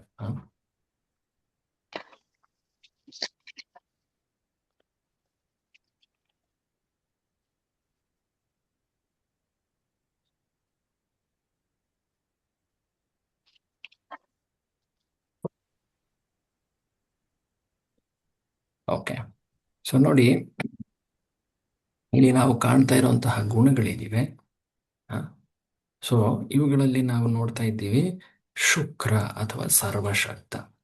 ಇದು 2 ಅಂಶಗಳಲ್ಲಿ ಇದನ್ನ ವರ್ಣನೆ ಮಾಡಲಾಗುತ್ತೆ. ಮೊದಲನೇ ಅಂಶ ಅಂದ್ರೆ ಆತನ ಶಕ್ತಿ ಎಷ್ಟು ಮಿಗಿಲಾದದ್ದು ಅಂದ್ರೆ, ಸೇಮ್ ಸ್ಕ್ರೀನೇ ಇದೆ ಪ್ರಭು. ಹೌದೌದು, ಸೇಮ್ ಸ್ಕ್ರೀನೇ ಇದೆ. ಅದು I am not able to find ಆ ಸ್ಲೈಡ್. ನನಗೆ ನಾನು ಗುರುತಿಸ್ಲಿಕ್ಕೆ ಆಗ್ತಾ ಇಲ್ಲ ಎಲ್ಲಿದೆ ಅಂತ. ಓಕೆ, ಅದು ನಾನು ಮಾತಲ್ಲೇ ಹೇಳ್ತೀನಿ. ಓಕೆ, ಸೊ ಮೊದಲನೇ ಅಂಶ ಅಂದ್ರೆ ಏನದು? ಆತ ತನ್ನ ಇಂದ್ರಿಯಗಳನ್ನ ಒಂದು ಕಾರ್ಯಕ್ಕೆ ಅಂತ ಸೀಮಿತ ಮಾಡಿಲ್ಲ. ತನ್ನ ಕಣ್ಣುಗಳಿಂದ ಆತ ಸಂತಾನೋತ್ಪತ್ತಿ ಮಾಡ್ಬೋದು. ತನ್ನ ಕಣ್ಣುಗಳಿಂದ ಆತ ಆಹಾರವನ್ನು ಸೇವಿಸಬಹುದು. ಕೇವಲ ಕಣ್ಣಿನ ಒಂದು ದೃಷ್ಟಿಯಿಂದಲೇ ಆತ ಅನೇಕ ಕೆಲಸಗಳನ್ನು ಮಾಡಬಹುದು. ಆತನ ಇಂದ್ರಿಯಗಳು ಅವು ಬೇರೊಂದು ಇಂದ್ರಿಯಗಳ ಕೆಲಸಗಳನ್ನು ಮಾಡಬಹುದು. ಒಂದು ಇಂದ್ರಿಯ ಅದು ಎಲ್ಲಾ ಕೆಲಸಗಳನ್ನು ಮಾಡಬಹುದು. ನೋಡಿ, ನಮ್ಮ ಇಂದ್ರಿಯಗಳು ಅಂದ್ರೆ ಏನು? ಇಂದ್ರಿಯಗಳು ಅಂದ್ರೆ ಇಲ್ಲಿ ನಾನು ಕೇವಲ ಜ್ಞಾನೇಂದ್ರಿಯ ಅಷ್ಟಕ್ಕೆ ಸೀಮಿತ ಮಾಡ್ತಾ ಇಲ್ಲ. ಯಾವುದೇ ಒಂದು ಸೆನ್ಸಸ್ ಇಂದ್ರಿಯಗಳು, ಉದಾಹರಣೆಗೆ ಕೈ, ಕಾಲು, ಮೂಗು, ಬಾಯಿ, ಕಣ್ಣು ಎಲ್ಲವೂ ಕೂಡ. ಕಣ್ಣಿಂದ ನಾವು ಕೇವಲ ನೋಡಬಹುದು. ಕಣ್ಣಿಂದ ಏನಾದರೂ ವಸ್ತುಗಳನ್ನ ಎತ್ತಲಿಕ್ಕಾಗತ್ತಾ, ತಿನ್ಲಿಕ್ಕಾಗತ್ತಾ? ಮನುಷ್ಯನಿಗೆ ಇಲ್ಲ. ಬಟ್ ಭಗವಂತ ಇಲ್ಲ. ಆತ ಕಣ್ಣುಗಳಿಂದನೇ ಎಲ್ಲ ಕೆಲಸಗಳನ್ನ ಮಾಡ್ಬಿಡುವುದು.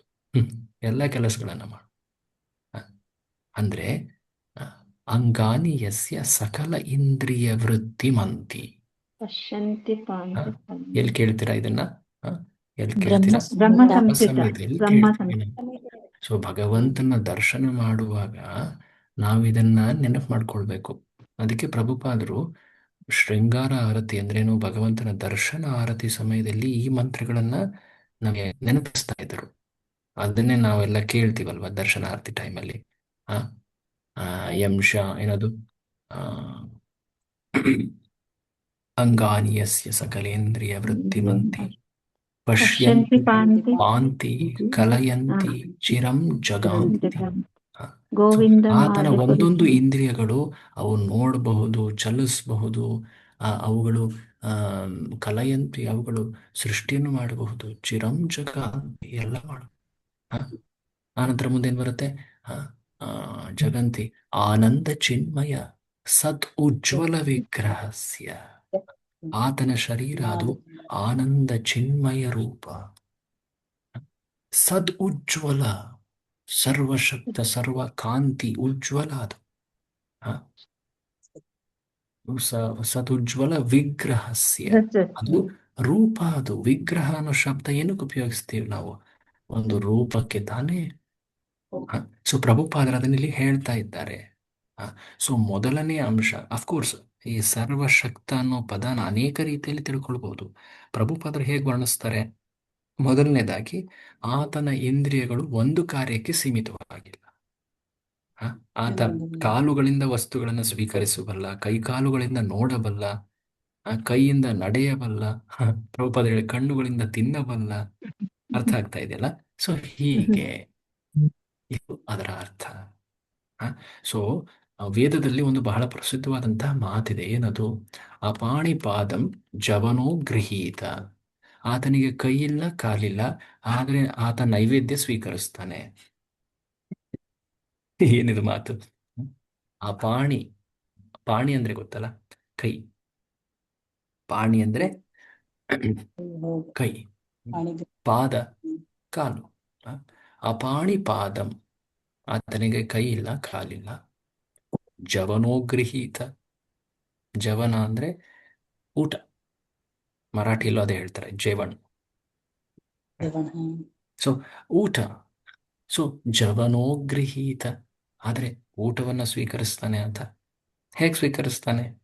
ಜಗನ್ನಾಥ್ ಹ?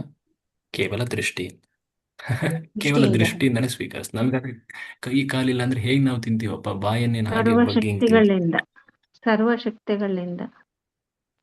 ಸೊ ಆತನಿಗೆ ಕೈ ಇಲ್ಲ, ಕಾಲಿಲ್ಲ ಅಂದ ಅರ್ಥ ತಕ್ಷಣ ಏನಂದ ಅರ್ಥ? ಆತನಿಗೆ ಭೌತಿಕ ಕೈ ಕಾಲಿಲ್ಲ, ಆತನ ದೃಷ್ಟಿ ಆಧ್ಯಾತ್ಮಿಕ, ಹಾಗಾಗಿ ನೋಡ್ತಾನೆ, ಆತ ಎಲ್ಲ ಸ್ವೀಕರಿಸ್ಬಿಡ್ತಾನೆ.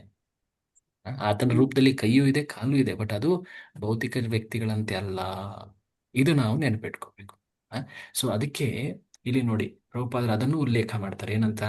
ಆ ಭಗವಂತನಿಗೆ ನಮ್ಮಂತೆ ಕೈ ಕಾಲುಗಳು ಇಲ್ಲದಿದ್ದರೂ ಅವನಿಗೆ ಬೇರೆ ಬಗೆಯ ಕೈ ಕಾಲುಗಳಿವೆ. ಆ ಅವುಗಳಿಂದ ನಾವು ಕೊಟ್ಟದ್ದನ್ನೆಲ್ಲ ಸ್ವೀಕರಿಸಬಲ್ಲ, ಎಲ್ಲರಿಗಿಂತ ವೇಗವಾಗಿ ಓಡಬಲ್ಲ. ಇದೆಲ್ಲ ಓದಿದ್ವಿ ನಾವು, ಎಲ್ಲರಿಗಿಂತ ವೇಗವಾಗಿ ಓಡಬಲ್ಲ. ಹಿಂದೆ ಶ್ಲೋಕದಲ್ಲಿ ಹಿಂದಿನ ಶ್ಲೋಕದಲ್ಲಿ 4ನೇ ಮಂತ್ರದಲ್ಲಿ ಓದಿದ್ವಿ ನಾವು. ಮಂತ್ರದಲ್ಲಿ 4ನೇ ಮಂತ್ರದಲ್ಲಿ ಓದಿದ್ವಿ. ಶ್ರುತಿ ಮಂತ್ರಗಳಲ್ಲೂ ಹೇಳಿದೆ ಇದು. ಈ ವಿಷಯಗಳನ್ನ 8ನೇ ಮಂತ್ರದಲ್ಲಿ ಶುಕ್ರಂ ಅನ್ನೋ ಪದದಿಂದ ಹೇಳಿದ್ದಾರೆ. ಸೊ ಶುಕ್ರಂ, ಇದರ ಮೊದಲ ಅರ್ಥ ಪ್ರಭುಪಾದರೆ ಹೇಳೋ ಹಾಗೆ ಆತನ ಇಂದ್ರಿಯಗಳು ಪರಿಪೂರ್ಣ. ಪ್ರತಿ ಇಂದ್ರಿಯ ಬೇರೆ ಎಲ್ಲ ಇಂದ್ರಿಯಗಳ ಕಾರ್ಯ ಮಾಡುವುದು, ಸೀಮಿತ ಅಲ್ಲ ಅದು. ಈಗ ಎರಡನೇ ಅರ್ಥ ಪ್ರಭುಪಾದರು ಸರ್ವಶಕ್ತ ಅಥವಾ ಶುಕ್ರಂ, ಅದರ ಅರ್ಥ ಏನು ಹೇಳ್ತಾರೆ ಗೊತ್ತಾ? ಆತ ದಿವ್ಯ ಆಧ್ಯಾತ್ಮಿಕ ಸ್ವರೂಪದವನಾಗಿದ್ರೂ ಕೂಡ ಆತ ಹೊರರೂಪದಲ್ಲಿ ಭೌತಿಕದಂತೆ ಕಾಣುವ ಅರ್ಚಾ ವಿಗ್ರಹ ರೂಪದಲ್ಲಿ ಬಂದು ಆ ರೂಪವೂ ಕೂಡ ಆತನ ಆಧ್ಯಾತ್ಮಿಕ ರೂಪವಾಗುತ್ತೆ. ಇದು ಆತನ ಅತಿ ಉನ್ನತ ಶಕ್ತಿ. ಹಿಂದೆ ನಾವು ಚರ್ಚೆಯಲ್ಲಿ ನೋಡಿದ್ವಿ, ನಿಮಗೆ ನೆನಪಿರಬಹುದು, 5ನೇ ಶ್ಲೋಕದ ಚರ್ಚೆಯಲ್ಲಿ ಅರ್ಚಾ ವಿಗ್ರಹ ತತ್ವವನ್ನು ನೋಡಿದ್ವಿ. ಅಲ್ವಾ? ಹೌದು. ಸೊ ಹೇಗೆ ಭಗವಂತನ ಆ ವಿಗ್ರಹ ರೂಪ ಅದು ಭೌತಿಕ ಅಂಶಗಳಿಂದ ಮಾಡಲ್ಪಟ್ಟಿದ್ರು ಕೂಡ ಅದು ದಿವ್ಯ. ಪ್ರಾಣ ಬಂದಿರುತ್ತೆ ಅದಕ್ಕೆ ಅಂತ ಹೇಳಿದ್ರು ಪ್ರಭು. ಆ ಅದಕ್ಕೆ ಮುಖ್ಯ ಕಾರಣ ಏನು? ಮುಖ್ಯ ಕಾರಣ ಅಂದ್ರೆ ಭಗವಂತನ ಇಚ್ಛೆ. ಭಗವಂತನ ಇಚ್ಛೆ ಇರೋದ್ರಿಂದ ಆ ಭೌತಿಕ ಶಕ್ತಿ ಅದು ಆಧ್ಯಾತ್ಮಿಕವಾಯಿತು. ಆ ಭಗವಂತನ ಇಚ್ಛೆ ಹೇಗೆ ನಾವು ಪಡಿತೀವಿ? ಅಫ್ಕೋರ್ಸ್ ಶಾಸ್ತ್ರಗಳನ್ನ ಪಾಲಿಸಿ ವಿಗ್ರಹಗಳನ್ನ ಮಾಡಿದ್ರೆ, ಆನಂತರ ಶಾಸ್ತ್ರ ವಿಧಿಯಂತೆ ಪ್ರಾಣ ಪ್ರತಿಷ್ಠಾಪನೆ ಮಾಡಿದ್ರೆ, ವಿಶೇಷವಾಗಿ ಹಿರಿಯ ಭಕ್ತರು, ಶುದ್ಧ ಭಕ್ತರು ಆ ವಿಗ್ರಹ ಪ್ರತಿಷ್ಠಾಪನೆ ಸಮಯದಲ್ಲಿ ಬಂದು ಪ್ರಾರ್ಥನೆ ಮಾಡ್ತಾರೆ. ಆ ಪ್ರಾರ್ಥನೆಯಿಂದ ಭಗವಂತ ತನ್ನ ಇಚ್ಛೆಯನ್ನ ಅಲ್ಲಿ ನೆರವೇರಿಸ್ತಾ ಆತ ಅಲ್ಲಿ ಆ ರೂಪದಲ್ಲಿ ಪ್ರಕಟನಾಗ್ತಾನೆ. ಅದೆಲ್ಲ ಆಗುವವರೆಗೂ ಅದು ಕೇವಲ ಭೌತಿಕ ರೂಪದಂತೆ ಇರುತ್ತೆ. ಆ ಕಾರ್ಯಗಳು ಆದಮೇಲೆ ಏನದು ಶಾಸ್ತ್ರವನ್ನ ಪಾಲಿಸಿ ಶಾಸ್ತ್ರೋಕ್ತ ವಿಧಿಯಂತೆ ಅದರ ಪ್ರತಿಷ್ಠಾಪನೆ ಮಾಡಿ, ಮುಖ್ಯವಾಗಿ ವೇದ ಒಬ್ಬ ಹಿರಿಯ ಶುದ್ಧ ಮಂತ್ರಗಳು ಎಲ್ಲ ಭಕ್ತರು ಹೇಳಿ. ಒಂದು ಹ್ಮ್. ಹೌದು, ವೇದ ಮಂತ್ರಗಳೆಲ್ಲ ಹೇಳಿ. ಬಟ್ ಅದಕ್ಕಿಂತ ಮುಖ್ಯವಾಗಿ ಇನ್ನೊಂದೇನದು, ಹಿರಿಯ ಶುದ್ಧ ಶುದ್ಧ ಭಕ್ತರು ಭಕ್ತರು ಒಂದು ಪ್ರಾರ್ಥನೆ ಮಾಡಿದಾಗ, ಭಗವಂತ ದಯವಿಟ್ಟು ಇಲ್ಲಿ ನೀನು ಪ್ರಕಟನಾಗು ಅಂತ ಪ್ರಾರ್ಥನೆ ಮಾಡ್ತಾ ಸಂಕೀರ್ತನೆಯನ್ನ ಮಾಡಿದಾಗ ಭಗವಂತ ಆ ರೂಪದಲ್ಲಿ ಪ್ರಕಟನಾಗ್ತಾನೆ. ಆ ರೂಪದಲ್ಲಿ ಪ್ರಕಟನಾಗ್ತಾನೆ. ಸೊ ಸರ್ವಶಕ್ತ ಈ ಒಂದು ಶಬ್ದದ ಇನ್ನೊಂದು ಅರ್ಥವನ್ನ ನಾವಿಲ್ಲಿ ಮುಂದಿನ ಪ್ಯಾರಾಗ್ರಾಫ್ ಅಲ್ಲಿ ಕಾಣ್ತಾ ಇದ್ದೀವಿ. ಓದಿ 7ನೆಯ ಮಂತ್ರದಂತೆ. ಓದಿ ಇದನ್ನ. 7ನೆಯ ಮಂತ್ರದಂತೆ ಭಗವಂತನನ್ನು ಸಾಕ್ಷಾತ್ಕಾರ ಮಾಡಿಕೊಂಡ ಆಚಾರ್ಯರಿಂದ ಸ್ಥಾಪಿತವಾದ ಭಗವಂತನ ಅರ್ಚಾ ವಿಗ್ರಹಕ್ಕೂ ಭಗವಂತನ ಮೂಲ ಸ್ವರೂಪಕ್ಕೂ ಭೇದವಿಲ್ಲ. ಭಗವಂತನ ಮೂಲ ರೂಪವೆಂದರೆ ಶ್ರೀಕೃಷ್ಣನದು. ಶ್ರೀಕೃಷ್ಣನೇ ತನ್ನನ್ನು ಬಲದೇವ, ರಾಮ, ನರಸಿಂಹ, ವರಾಹ ಮೊದಲಾದ ಅಸಂಖ್ಯಾತ ರೂಪಗಳಲ್ಲಿ ವಿಸ್ತರಿಸಿಕೊಳ್ಳುತ್ತಾನೆ. ಇವೆಲ್ಲ ಒಬ್ಬನೇ ಭಗವಂತನ ರೂಪಗಳು. ಎಸ್. ಅದೇ ಸೊ ಪ್ರಭುಪಾದರು ಕೆಳಗಡೆ ಬರೀತಾ ಇದ್ದಾರೆ, ನಾವು ದೇವಸ್ಥಾನದಲ್ಲಿ ವಿಗ್ರಹ ಪೂಜಿಸುವ ಅರ್ಚಾ ವಿಗ್ರಹವು ಕೂಡ ಭಗವಂತನ ರೂಪವೇ. ಆ ರೂಪವನ್ನು ಆರಾಧನೆ ಮಾಡೋದ್ರಿಂದ ನಾವು ಆಧ್ಯಾತ್ಮಿಕ ಅನುಭವವನ್ನು ಪಡಿತೀವಿ. ಲಾಸ್ಟ್ ಟೈಮ್ ನಾವು ಚರ್ಚೆ ಮಾಡಿದ್ವಲ್ಲ, ತಾವೆಲ್ಲರೂ ಕೂಡ ಅದರಲ್ಲಿ ಅನೇಕ ಅಂಶಗಳನ್ನ ಹೇಳಿದ್ರಿ. ಭಗವಂತನ ಆ ವಿಗ್ರಹ ಆರಾಧನೆಯಿಂದ ಏನೇನು ಲಾಭವನ್ನ ಪಡಿತೀವಿ ಅಂತ. ಶುದ್ಧರಾಗ್ತೀವಿ. ನಂತರ ಭಗವಂತನ ಸ್ಮರಣೆ ಮೂಡುತ್ತೆ, ಪ್ರಜ್ಞೆ ಮೂಡುತ್ತೆ, ಆಧ್ಯಾತ್ಮಿಕ ಜ್ಞಾನ ಬರುತ್ತೆ. ಆಧ್ಯಾತ್ಮಿಕ ಜ್ಞಾನ ಬರುತ್ತೆ, ಭಗವಂತನ ಆ ಸಾಕಾರ ರೂಪದ ಸಾಕ್ಷಾತ್ಕಾರವಾಗ್ತದೆ. ನಮ್ಮ ಸ್ವಾರ್ಥ ಇಚ್ಛೆಗಳಿಂದ ನಾವು ಮೇಲೆ ಇರ್ತೀವಿ ಅಲ್ವೇ? ಸೊ ಹೀಗೆ ಅನೇಕ ಲಾಭಗಳಿವೆ. ಸೊ ಇವೆಲ್ಲ ಆಗ್ಲಿಕ್ಕೆ ಸಾಧ್ಯ ಹೇಗಾಯ್ತು? ಅದು ಭೌತಿಕ ರೂಪವಾಗಿದ್ರೆ ಇದೆಲ್ಲ ಆಗ್ಲಿಕ್ಕೆ ಸಾಧ್ಯವಾ? ಇಲ್ಲ. ಸೊ ಅದು ಆಧ್ಯಾತ್ಮಿಕ ರೂಪವಾಗಿರೋದ್ರಿಂದನೇ ಇದು ಸಾಧ್ಯ. ಸೊ ಪ್ರಭುಪಾದರು ಇಲ್ಲಿ ಬರೀತಾ ಇದ್ದಾರೆ, ಅರ್ಚಾ ವಿಗ್ರಹವನ್ನು ಅರ್ಚಿಸುವುದರಿಂದ ಮಾನವನು ಭಗವಂತನನ್ನು ಒಮ್ಮೆಲೇ ಸಮೀಪಿಸಬಹುದು ಮತ್ತು ಅವನು ತನ್ನ ಸರ್ವಶಕ್ತ ಬಲದಿಂದ, ನೋಡಿ ಇಲ್ಲಿ ಬರ್ತಾ ಇದೆ, ಭಕ್ತನ ಸೇವೆಯನ್ನು ಸ್ವೀಕರಿಸುತ್ತಾನೆ. ಭಗವಂತನ ಅರ್ಚಾ ವಿಗ್ರಹವು ಆಚಾರ್ಯರ ಕೋರಿಕೆಯ ಮೇರೆಗೆ ಅವತರಿಸುತ್ತದೆ. ಭಗವಂತನ ಸರ್ವಶಕ್ತ ಬಲದಿಂದ ಭಗವಂತನು ಮೂಲ ರೂಪದಲ್ಲಿ ವರ್ತಿಸುತ್ತದೆ. ಸೊ ಹೊರ ರೂಪದಲ್ಲಿ ಅದು ಭೌತಿಕ ಅಂತ ಕಂಡ್ರೂ ಕೂಡ ಅದು ಭಗವಂತನ ಮೂಲ ರೂಪದಂತೆ ವರ್ತಿಸುತ್ತೆ. ಯಾಕೆ? ಅದು ಭಗವಂತನ ಸರ್ವಶಕ್ತ ಬಲ, ಆಮ್ನಿಪೊಟೆನ್ಸ್ ಅಂತ ಹೇಳ್ತಾರೆ ಇಂಗ್ಲಿಷಲ್ಲಿ. ಸೊ ಜನರು ಭೌತಿಕವಾದಿಗಳಿಂದ ತಿಳಿದೆ, ವಿಗ್ರಹ ಇದು ಏನಪ್ಪಾ, ಇದು ಕಲ್ಲಿಂದ ಮಾಡಿದ್ದಾರೆ, ಕಟ್ಟಿಗೆಯಿಂದ ಮಾಡಿದ್ದಾರೆ, ಯಾವುದೋ ಒಂದು ಲೋಹದಿಂದ ಮಾಡಿದ್ದಾರೆ ಅಂತ ಹೇಳಿ ತಿರಸ್ಕರಿಸಬಹುದು. ಬಟ್ ಅವರು ಮೂರ್ಖರು. ಅವರಿಗೆ ಈ ಭಗವಂತನ ವಿಶೇಷ ರೂಪದ ಜ್ಞಾನ ಇಲ್ಲ. ಸೊ ಭಗವಂತ ಸರ್ವಶಕ್ತನಾಗಿರೋದ್ರಿಂದ ಆತ ಭೌತಿಕ ವಸ್ತುವನ್ನ ಆಧ್ಯಾತ್ಮಿಕ ಅಥವಾ ಚೇತನವಾಗಿ, ಅಥವಾ ಚೇತನ ವಸ್ತುವನ್ನು ಭೌತಿಕ ವಸ್ತುವಾಗಿ ಆತ ಪರಿವರ್ತಿಸಬಲ್ಲ. ಇದು ಆತನ ಶುಕ್ರಂ ಎನ್ನುವ ಗುಣ. ಶುಕ್ರಂ ಅನ್ನೋ ಗುಣಕ್ಕೆ 2 ಅರ್ಥ ಪ್ರಭುಪಾದರು ಹೇಳಿದ್ರು. ನೆನಪು ಮಾಡ್ಕೊಳ್ಳಿ ಯಾವ್ಯಾವುದು ಅಂತ. ಇಂದ್ರಿಯಗಳು ಪರಿಪೂರ್ಣ. ಆತನ ಇಂದ್ರಿಯಗಳು ಪರಿಪೂರ್ಣ. ಪರ್ಫೆಕ್ಟ್ ಆಗಿ ಹೇಳಿದ್ರಿ ಮಾತಾಜಿ ಅವರೇ. ಎಸ್. ಮತ್ತೆ ಯಾವುದು? ಮತ್ತೊಂದು ಅವನ ಕೈ ಎರಡನೇ ಅಂಶ ಈ ತರ ಕಾಲುಗಳು ನೋಡ್ಬಲ್ಲ. ಭೌತ ವಸ್ತು ಚೇತನವಾಗಿಯೂ ಚೇತನ ವಸ್ತುವನ್ನು ಭೌತ ವಸ್ತುವನ್ನು ಆಗಿಯೂ ಮಾಡಬಲ್ಲದು. ಮಾಡಬಲ್ಲದು. ಅದು ಕೂಡ ಆತನ ಸರ್ವಶಕ್ತ ಅಂದ್ರೆ ವಿಗ್ರಹ ರೂಪ, ಬೇಸಿಕ್ಲಿ ವಿಗ್ರಹ ರೂಪದ ವರ್ಣನೆಯನ್ನ ನೋಡ್ತೀವಿ. ಸೊ ಹೀಗೆ ಆ ಶುಕ್ರಂ ಅನ್ನೋ ಪದದ ಅರ್ಥವನ್ನು ಹೇಳಲಾಗಿದೆ. ಓಕೆ, ಅದರ ಇನ್ನಷ್ಟು ವರ್ಣನೆಯನ್ನ ಪ್ರಭುಪಾದರು ಇಲ್ಲಿ ಬರೀತಾರೆ. ಓದಿ ದಯವಿಟ್ಟು. ಭಗವಂತನು ಇಹಲೋಕಕ್ಕೆ ಮನುಷ್ಯನಂತೆ ಅವತರಿಸಿ ಬಂದಿದ್ದರಿಂದ ಭಗವಂತನದ್ದು ಭೌತ ಶರೀರ ಎಂದು ಭಾವಿಸುವವರ ಪತೀತ ಸ್ಥಿತಿಯನ್ನು ಕಂಡು ಭಗವಂತನು ಭಗವದ್ಗೀತೆಯಲ್ಲಿ 9.11-12 ಶ್ಲೋಕ ಮರುಗುತ್ತಾನೆ. ಅಂತ ಅಲ್ಪಮತಿಗಳಿಗೆ ಭಗವಂತನು ಸರ್ವಶಕ್ತನೆಂಬುದು ಗೊತ್ತಿಲ್ಲ. ಹೀಗೆ ಭಗವಂತನು ಊಹಾಪೋಹ ಮಾಡುವವರ ಕಣ್ಣಿಗೆ ಪೂರ್ಣವಾಗಿ ಕಾಣಿಸಿಕೊಳ್ಳುವುದಿಲ್ಲ. ಒಬ್ಬನ ಶರಣಾಗತಿಗೆ ತಕ್ಕಂತೆ ಅವನು ಭಗವಂತನನ್ನು ಅರಿಯಬಹುದಾಗಿದೆ. ಜೀವಿಗಳ ಪತೀತ ಸ್ಥಿತಿಗೆ ಕಾರಣ ಅವನು ತಮಗೂ ಭಗವಂತನಿಗೂ ನಡುವೆ ಇರುವ ಸಂಬಂಧವನ್ನು ಮರೆತಿರುವುದು. ಮುಂದೆ ಓದ್ಲಿ ಪ್ರಭು.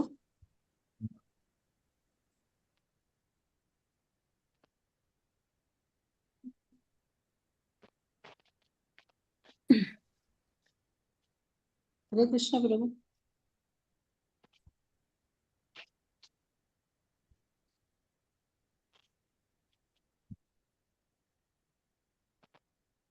ಹರೇ ಕೃಷ್ಣ. ನನ್ನ ಮಾತು ಕೇಳಿಸ್ತಾ ಇದೆಯಾ? ಈಗ ಕೇಳಿಸ್ತಾ ಇದೆ. ಇವಾಗ ಕೇಳಿಸ್ತಾ ಇದೆ ಪ್ರಭು. ಪದೇ ಪದೇ ಡೇಟಾ ಏನೋ ಪ್ರಾಬ್ಲಮ್ ಆಗಿದೆ. ಎನಿವೆ, ಭಗವಂತ ನಿಜ. ಸೊ ನಾವು ನೋಡ್ತಾ ಇದ್ದೀವಿ ಇಲ್ಲಿ ಹೇಗೆ ಭಗವಂತನ ಶುಕ್ರಂ ಎನ್ನುವ ಗುಣವನ್ನ ತಿಳ್ಕೊಳ್ಬೇಕು, ಸರ್ವಶಕ್ತ. ಅದನ್ನ ಇಲ್ಲಿ ನಾವು ಕಾಣ್ತಾ ಇದ್ದೀವಿ. ಓಕೆ, ಸೊ ಈಗ ಈ ಒಂದು ಶ್ಲೋಕವನ್ನು ಉಲ್ಲೇಖ ಮಾಡಿದ್ರು ಪ್ರಭುಪಾದರು ಇಲ್ಲಿ. ಯಾವ್ದದ್ದು? 9.11-12 ಬಹಳ ಪ್ರಸಿದ್ಧವಾದಂತಹ ಶ್ಲೋಕ ಇದು. ಅವಜಾನಂತಿ ಮಾಮೂಢ. ಎಸ್ ಎಸ್, ಅವಜಾನಂತಿ ಮಾಮ ಮೂಢ ಅಲ್ವಾ ಅದು? ಎಸ್ ಪ್ರಭು. ಅವಜಾನಂತಿ ಮಾಂ ಮೂಢ ಮಾನುಷೀಂ ತನುಮಾಶ್ರಿತ. ಜನರು ಭಗವಂತನ ಪರಂಭಾವಮಜಾನಂತು, ಆತನ ಆ ದಿವ್ಯ ಸ್ಥಿತಿಯನ್ನ ತಿಳಿಯದವರು ಭಗವಂತನ ರೂಪವನ್ನು ಕಂಡಾಗ ಅದು ಭೌತಿಕ ಶರೀರ ರೂಪ ಅಂತ ಹೇಳಿ ಪರಿಗಣಿಸಿ ಅವರು ಅಪರಾಧ ಎಸಗ್ತಾರೆ. ಅವಜಾನಂತಿ, ಅವಜಾನ ಅಂದ್ರೆ ಅವಮಾನ ಮಾಡ್ತಾರೆ, ಒಂದು ರೀತಿ ಅವಜ್ಞಾನ ಅದು. ಸೊ ಆ ಕಾರಣದಿಂದಾಗಿ ಅವರು ಭಗವಂತನನ್ನು ಗುರುತಿಸ್ಲಿಕ್ಕೆ ಆಗೋದಿಲ್ಲ. ಭಗವಂತ ಅವರಿಗೆ ಪ್ರಕಟನೂ ಆಗೋದಿಲ್ಲ. ಅವ್ರ ಕಣ್ಮುಂದೆ ಇರಬಹುದು, ಬಟ್ ಆದ್ರೆ ಅದರ ಲಾಭವನ್ನು ಅವರು ಪಡಿಲಿಕ್ಕೆ ಆಗೋದಿಲ್ಲ. ಅನೇಕ ಅಸುರರು ಭಗವಂತನನ್ನ ಕಂಡ್ರು, ಬಟ್ ಅದರಿಂದ ಏನಾದರೂ ಅವರಿಗೆ ಅವರು ಭಕ್ತರಂತೆ ಲಾಭ ಪಡ್ತಾರೆ? ಇಲ್ಲ. ಸೊ ಈಗ ಮುಂದೆ ಇನ್ನೊಂದು ಅಂಶದ ವರ್ಣನೆಯನ್ನು ನಾವು ಕಾಣ್ತಾ ಇದ್ದೀವಿ. ಯಾವುದದು? 3ನೇ ಗುಣ. ನಿಮಗೆ ಇಲ್ಲಿ ಸ್ಕ್ರೀನಲ್ಲಿ ಕೂಡ ತೋರಿಸ್ತಾ ಇದ್ದೀವಿ. ಸೊ ಮೊದಲು ನಾವು ಅಕಾಯ ಮತ್ತೆ ಅಸ್ನಾವಿರ ಅನ್ನೋದನ್ನ ಕಲ್ತ್ವಿ ಅಲ್ವಾ? ಅಕಾಯ ಅಂದ್ರೆ ಅಲೌಕಿಕ ದಿವ್ಯ ರೂಪ, ಅಸ್ನಾವಿರ ಅಂದ್ರೆ ನರಗಳಿಲ್ಲದ ರೂಪ. ಅದಾದ್ಮೇಲೆ ಯಾವ ಗುಣ ನೋಡಿದ್ವಿ? ಶುಕ್ರ ಸರ್ವಶಕ್ತ. ಸರ್ವಶಕ್ತ. ಈಗ 4ನೇ ಗುಣ ಏನಿದೆ, ಈ ಗುಣದ ಹೆಸರು ದೊಡ್ಡದಾಗಿರ್ಬೋದು, ಬಟ್ ಅರ್ಥ ತುಂಬಾ ಸರಳವಾಗಿದೆ. ಏನದು? ಯಾವುದನ್ನ ಜೀವಿ ಬಯಸುತ್ತೋ, ಅರ್ಥಾತ್ ಯಾಥಾ ತಥ್ಯತಃ ಆ ಜೀವಿಯ ಬಯಕೆಗಳನ್ನ ಕರ್ಮಾನುಸಾರವಾಗಿ ನೀಡುವವನು ಅದು ಭಗವಂತ, ಪರಮಾತ್ಮ. ಕರ್ಮ ಫಲಪ್ರದಾಯಕ ಯಾರು? ಪರಮಾತ್ಮ. ಸೊ ಈ ಒಂದು ಗುಣದ ವರ್ಣನೆಯನ್ನ ಇಲ್ಲಿ ನಾವು ಕಾಣ್ತಾ ಇದ್ದೀವಿ. ಓಕೆ, ಸೊ ಸರಳ ಅರ್ಥ ಏನು? ಜೀವಿಯ ಬಯಕೆಯನ್ನ ಆತನ ಅರ್ಹತೆಗೆ ತಕ್ಕಂತೆ ಪ್ರದಾನ ಮಾಡ್ತಾನೆ, ಅದನ್ನು ಪೂರೈಸ್ತಾನೆ. ಅದಕ್ಕೆ ಆ ಒಂದು ಪದವನ್ನ ಹೇಳಲಾಗಿದೆ. ಓಕೆ, ಸೊ ಬನ್ನಿ ಪ್ರಭುಪಾದರ ಮಾತುಗಳಲ್ಲಿ ಅದನ್ನು ಓದ್ತಾ ಹೋಗೋಣ. ನೆಕ್ಸ್ಟ್ ಪ್ಯಾರಾಗ್ರಾಫ್ನಲ್ಲಿ ಬೇರೆಯವ್ರು ಯಾರಾದ್ರೂ ಓದ್ತೀರಾ? ಇಲ್ಲಿವರೆಗೆ ಓದ್ತಾ ಇರೋರು ಯಾರು ಹರೇ ಓದ್ತೀರಾ? ಕೃಷ್ಣ ಸ್ಪಷ್ಟವಾಗಿ ಪ್ರಭು. ಓದಬೇಕು. ಸ್ಲೋ ಆಗಿ ಓದೋದಂತ ಅರ್ಥ ಅಲ್ಲ, ಸ್ಪಷ್ಟವಾಗಿ ಓದಬೇಕು. ಯಾರು ಓದ್ತೀರಾ? ಓದಿ. ಎಸ್, ಹ್ಮ್. ಭಗವಂತನು ಅನಾದಿ ಕಾಲದಿಂದಲೂ ಜೀವಿಗೆ ಓದಿ. ಎಸ್, ಓದಿ ವಸ್ತುಗಳನ್ನು ಓದಿ. ಒದಗಿಸುತ್ತಾ ಬಂದಿದ್ದಾನೆಂದು ಈ ಮಂತ್ರದಲ್ಲೂ ಇತರ ವೈದಿಕ ಮಂತ್ರಗಳಲ್ಲೂ ಸ್ಪಷ್ಟವಾಗಿ ಹೇಳಿದೆ. ಜೀವಿಯು ಯಾವುದೋ ಒಂದನ್ನು ಬಯಸುತ್ತಾನೆ. ಜೀವಿಯು ಬಯಸಿದ ವಸ್ತುವನ್ನು ಅವನ ಅರ್ಹತೆಗೆ ತಕ್ಕಂತೆ ಭಗವಂತನು ಒದಗಿಸುತ್ತಾನೆ. ಒಬ್ಬ ವ್ಯಕ್ತಿಯು ಉಚ್ಚ ನ್ಯಾಯಾಲಯದ ನ್ಯಾಯಾಧೀಶನಾಗಬೇಕಾದರೆ ಅವನು ಅದಕ್ಕೆ ಬೇಕಾದ ಅರ್ಹತೆಗಳನ್ನು ಸಂಪಾದಿಸಿಕೊಳ್ಳುವುದು ಮಾತ್ರವಲ್ಲದೆ ಉಚ್ಚ ನ್ಯಾಯಾಲಯದ ನ್ಯಾಯಾಧೀಶ ಪದವಿಯನ್ನು ನೀಡುವ ಅಧಿಕಾರಿಯ ಮಂಜೂರಾತಿಯನ್ನು ಪಡೆಯಬೇಕು. ಆ ಹುದ್ದೆಯನ್ನು ಅಲಂಕರಿಸಲು ಬೇಕಾದ ಅರ್ಹತೆಗಳಿದ್ದರೆ ಮಾತ್ರ ಸಾಲದು, ಅದನ್ನು ಉನ್ನತ ಅಧಿಕಾರಿಯು ನೀಡಲೂ ಬೇಕಾಗುತ್ತದೆ. ಅದೇ ರೀತಿ ಭಗವಂತನು ಜೀವಿಗಳಿಗೆ ಅವರವರ ಅರ್ಹತೆಗಳಿಗೆ ತಕ್ಕಂತೆ ಸುಖವನ್ನು ನೀಡುತ್ತಾನೆ. ಬೇರೆ ಮಾತುಗಳಲ್ಲಿ ಹೇಳುವುದಾದರೆ ಅವುಗಳನ್ನು ಅವರವರ ಕರ್ಮಾನುಸಾರವಾಗಿ ನೀಡುತ್ತಾನೆ. ಪ್ರಶಸ್ತಿಗಳನ್ನು ಪಡೆಯಲು ಕೇವಲ ಅರ್ಹತೆಗಳಿದ್ದರೆ ಸಾಲದು, ದೇವರ ಕೃಪೆಯೂ ಇರಬೇಕು. ಹರೇ ಕೃಷ್ಣ. ಹರೇ ಕೃಷ್ಣ. ಸೊ ನೋಡಿ, ನಾವಿಲ್ಲಿ ಕಾಣ್ತಾ ಇರುವಂತ ಅಂಶ ಏನು ಅಂದ್ರೆ, ನಾವು ಕೆಲವೊಮ್ಮೆ ಜನ ಏನ್ ಅನ್ಕೊಳ್ತಾರೆ, ಪರಿಶ್ರಮ ಮಾಡಿದ್ರೆ ಫಲ ಸಿಗಲೇಬೇಕು. ಪರಿಶ್ರಮ ಮಾಡಿದ್ರೆ ಫಲ ಸಿಗಲೇಬೇಕು. Success is 99% endeavour. ಇದಕ್ಕೆ ಕರ್ಮವಾದ ಅಂತ ಹೇಳ್ತಾರೆ. ಕರ್ಮ ಮಾಡಿದ್ರೆ ಫಲ ಸಿಕ್ಕೇ ಸಿಗುತ್ತೆ. ಇನ್ನೊಂದು ರೀತಿ ಜನ ಚರ್ಚಿಸ್ತಾರೆ, ಅದೇನಂದ್ರೆ ದೈವವಾದ. ದೈವವಾದ ಅಂದ್ರೆ ಅರ್ಥ ಏನು? ಓಹ್, ನಾನು ಮಾಡಿದ್ದಕ್ಕಿಂತ ಮುಖ್ಯವಾಗಿ ಆ ಪರಮ ಪುರುಷನ ಅನುಗ್ರಹ ಮುಖ್ಯ. ಆದಿದ್ರೆ ಎಲ್ಲದೂ ಆಗುತ್ತೆ. ಆತನ ಅನುಗ್ರಹವಿಲ್ಲದೆ ಒಂದು ಎಲೆಯೂ ಕೂಡ ಅಲುಗಾಡೋದಿಲ್ಲ ಅಲ್ವಾ? ಈ ಮಾತು ಕೇಳಿದೀವಲ್ವಾ? ಸೊ ಕಷ್ಟಪಟ್ರೆ ಫಲ ಸಿಗತ್ತೆ ಅಂತ. ಕಷ್ಟಪಟ್ರೆ ಫಲ ಸಿಗತ್ತೆ ಅಂತ. ಸೊ ಎರಡು ಮಾತುಗಳನ್ನ ಹೇಳ್ತಾರೆ. ಒಂದು ಕಡೆ ಪರಿಶ್ರಮವನ್ನ ಅತ್ಯಂತ ಮುಖ್ಯವಾಗಿ ಒತ್ತು ಕೊಟ್ಟು ಹೇಳಲಾಗುತ್ತೆ. ಇನ್ನೊಂದು ಕಡೆ ಭಗವಂತನ ಕೃಪೆ ಇರಬೇಕಪ್ಪ, ಕೇವಲ ಪರಿಶ್ರಮ ಇರೋದಲ್ಲ, ಭಗವಂತನ ಕೃಪೆಯೇ ಮುಖ್ಯ ಅಂತ ಒತ್ತು ಕೊಟ್ಟು ಹೇಳ್ತಾರೆ. ಪರಿಶ್ರಮವನ್ನ ಒತ್ತು ಕೊಡೋದಕ್ಕೆ ಕರ್ಮವಾದ ಅಂತಾರೆ. ಕೇವಲ ಅನುಗ್ರಹವೇ ಬೇಕು, ಕೃಪೆಯೇ ಬೇಕು, ಆ ವಿಧಿ ನಮಗೆ ನೆರವಾದಾಗ ಮಾತ್ರ ಕಾರ್ಯಗಳು ಘಟಿಸ್ತವೆ, ಇದಕ್ಕೆ ದೈವವಾದ ಅಂತ ಹೇಳ್ತಾರೆ. ಸೊ ಎರಡು ಒಂದು ರೀತಿ ವಿಪರೀತ ಅನ್ಸುತ್ತೆ. ಬಟ್ ಶಾಸ್ತ್ರಗಳಲ್ಲಿ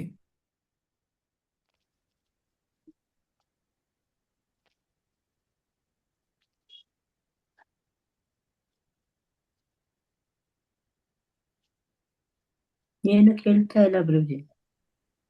ಸ್ವಲ್ಪ ಕೇಳಿಸ್ತಾ ಇಲ್ಲ, ಕಟ್ ಆಯ್ತು. ನಾನು ಇವತ್ತು ತುಂಬಾ ಪ್ರಾಬ್ಲಮ್ ಕೊಡ್ತಾ ಇದ್ದೆ ಡಾಟಾ.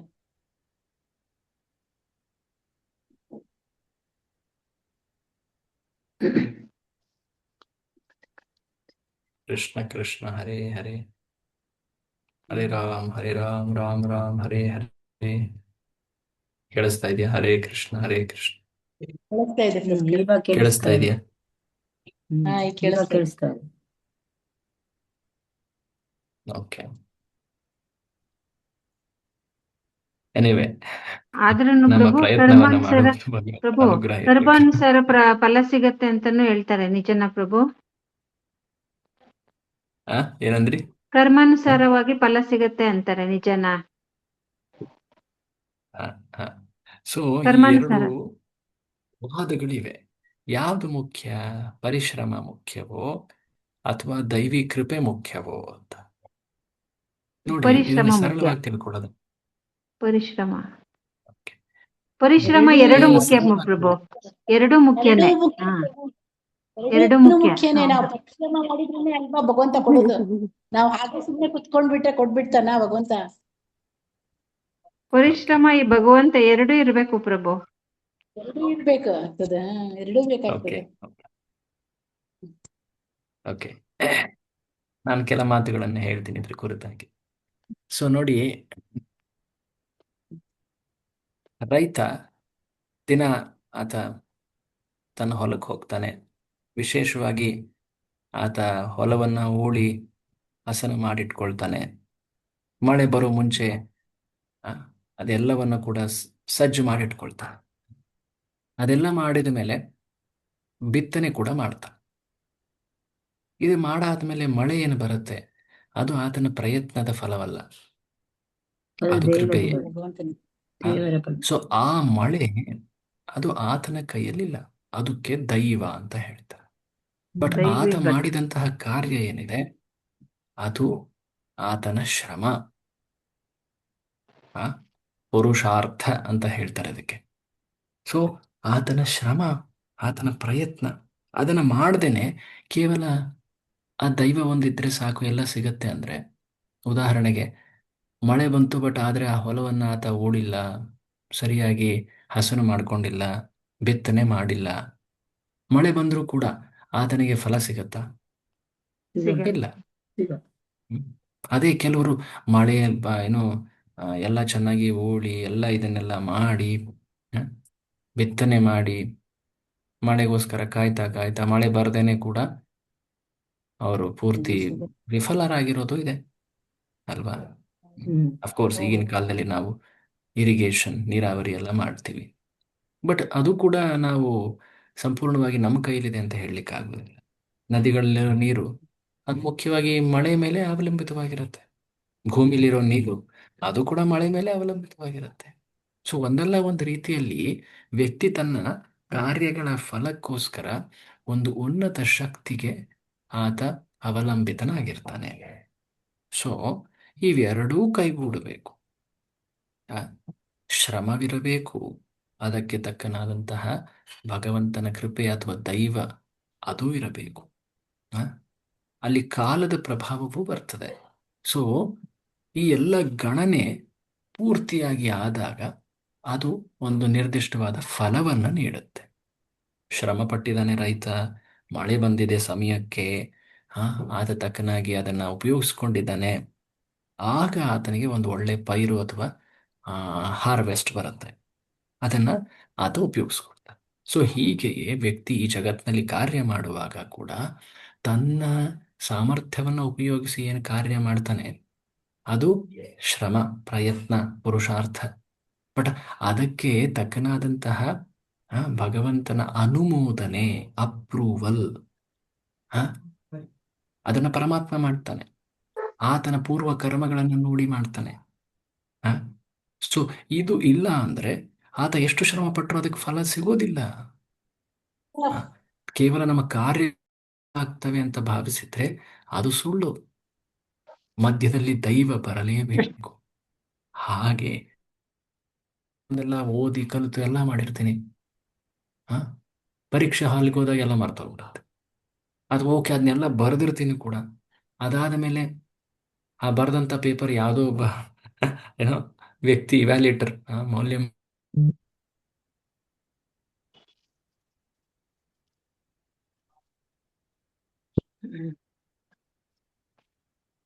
ಕಟ್ಟಾಯ್ತು ಪ್ರಭು. ಕೇಳಿಸ್ತಾ ಇಲ್ಲ. ಮತ್ ಕಟ್ಟಾಯ್ತು ಪ್ರಭು.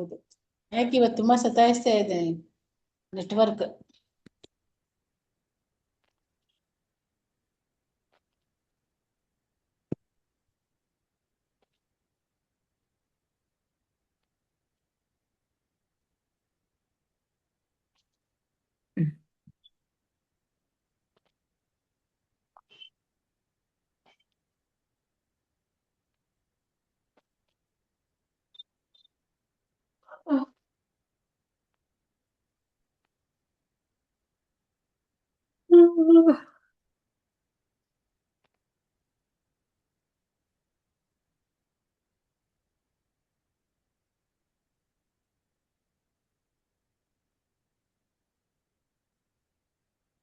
ಹರೇ ಕೃಷ್ಣ. ಹರೇ ಹರೇ ಕೃಷ್ಣ ಪ್ರಭು. ಕೃಷ್ಣ. ಕೇಳಿಸ್ತಾ ಇದೆ. ನಾವು ಚರ್ಚೆ ಮಾಡ್ತಿರೋ ವಿಷಯದ ಅನುಭವ ಆಗ್ತಾ ಇದೆ. ಇಂಟರ್ನೆಟ್ ಇದರಿಂದ ಅಂತ ಎಷ್ಟೇ ಇಂಟರ್ನೆಟ್ ಇರ್ಬೋದು, ರಿಚಾರ್ಜ್ ಆಗಿರ್ಬೋದು,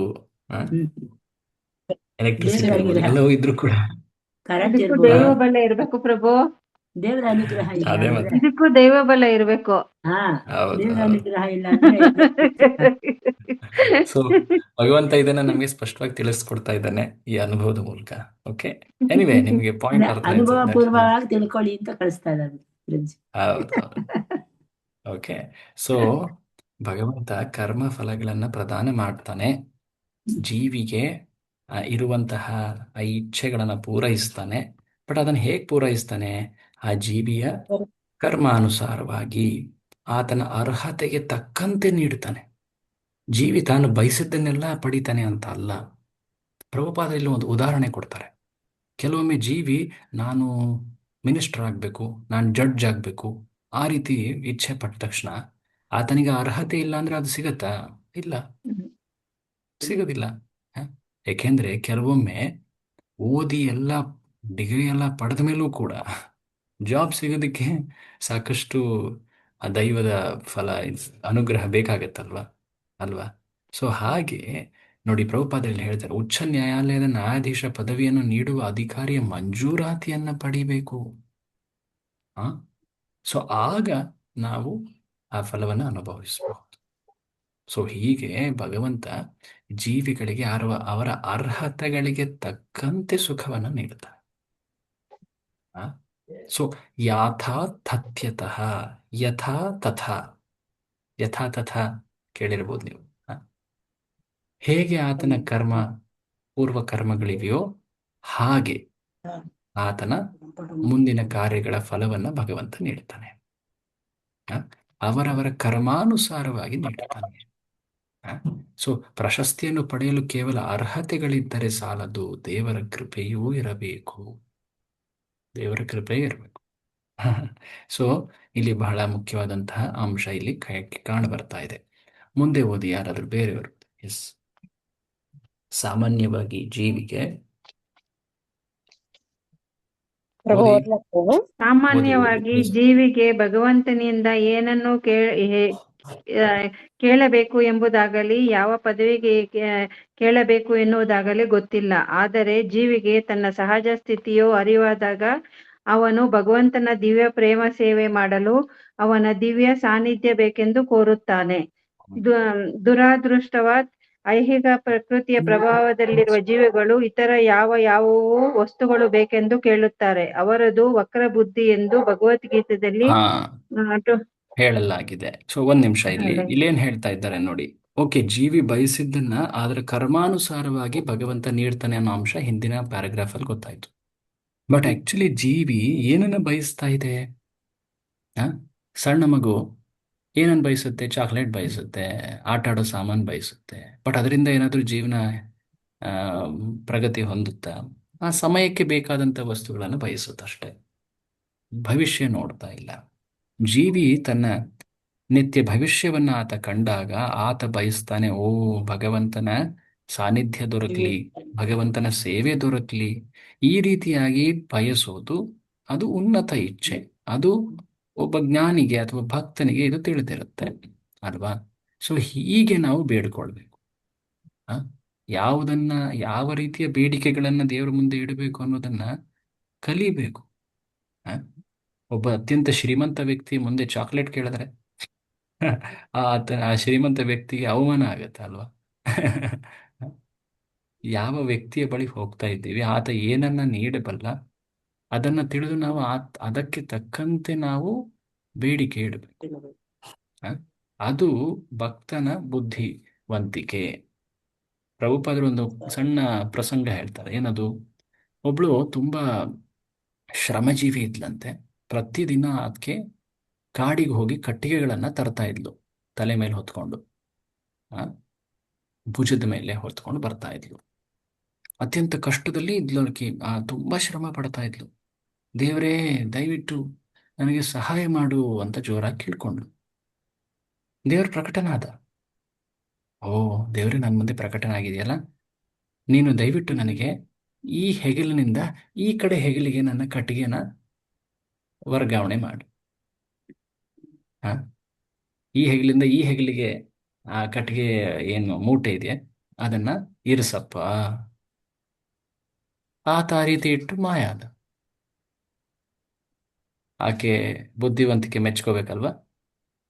ಹರೇ ಇಲ್ಲ ಕೃಷ್ಣ. ಅಲ್ಲ, ಹ? ಇಲ್ಲ, ಇನ್ನು ಭಗವಂತ ಬಂದಿದ್ದಾನೆ, ಬೇಗ ಏನ್ ಬಂದಿದ್ದಾನೆ ಅನ್ಸುತ್ತೆ. ಕೇಳ್ಬೇಕಂತ ಟೈಮಿಗೆ ಗೊತ್ತಾಗ್ತಾ ಹೋಗ್ತದೆ ಹಾ. ಅವರಿಗೆ. ಸೊ ಪ್ರಭುಪಾದರು ಇದು ತುಂಬಾ ಸರಳವಾದಂಥದ್ದು. ಇದನ್ನೇ ಪ್ರಭುಪಾದರು ಹೇಳ್ತಾರೆ ನೋಡಿ. ಪ್ರಭುಪಾದರ ಮಾತುಗಳು ಎಷ್ಟು ಚೆನ್ನಾಗಿರ್ತದೆ, ಎಷ್ಟು ಸ್ಪಷ್ಟ ಆಗ್ತದೆ. ನಾವೇನ್ ಮಾಡ್ತಾ ಇದ್ದೀವಿ? ಭಗವಂತ ನನಗೆ ಆ, ಐಹಿಕ ಸಂಪತ್ತನ್ನು ಕೊಡಪ್ಪ, ನನಗೆ ನನ್ನ ಈ ಭೌತಿಕ ಕಷ್ಟಗಳ ನಿವಾರಣೆ ಮಾಡಪ್ಪ, ನಮ್ಮ ಮನೆಯಲ್ಲಿ ಆ, ಏನೋ ಗ್ಯಾಸ್ ಸಿಲಿಂಡರ್ ಇಲ್ಲ, ತುಂಬ ರೇಟ್ ಆಗಿಬಿಟ್ಟಿದೆ, ನಮ್ಮ ಸ್ಯಾಲ್ರಿ ಇನ್ಕ್ರೀಸ್ ಮಾಡಪ್ಪ, ಆ, ಮಕ್ಕಳಿಗೆ ಈ ವಿದ್ಯೆ ರೀತಿ ಮಾಡಿ ಕೊಡಪ್ಪ, ಆ ರೀತಿ. ಬುದ್ಧಿ ಹಾ ಕೊಡಪ್ಪ, ಹಾ ಮಕ್ಕಳಿಗೆ ವಿದ್ಯೆ ಕೊಡು. ಮಕ್ಕಳಿಗೆ ವಿದ್ಯೆ ಕೊಡು, ಆ, ನೌಕರಿ ಕೊಡಿಸಪ್ಪ, ಆ, ಸೊಸೆ ತರಿಸಪ್ಪ, ಅಳಿಯನ್ ತರಿಸಪ್ಪ, ವ್ಯಾಧಿ ಬಂದಿದೆ ಅದ್ ಮಾಡಪ್ಪ, ಇದು ಮಾಡ. ಸೊ ಈ ರೀತಿ ಬೇಡ್ಕೊಳ್ತೀವಿ.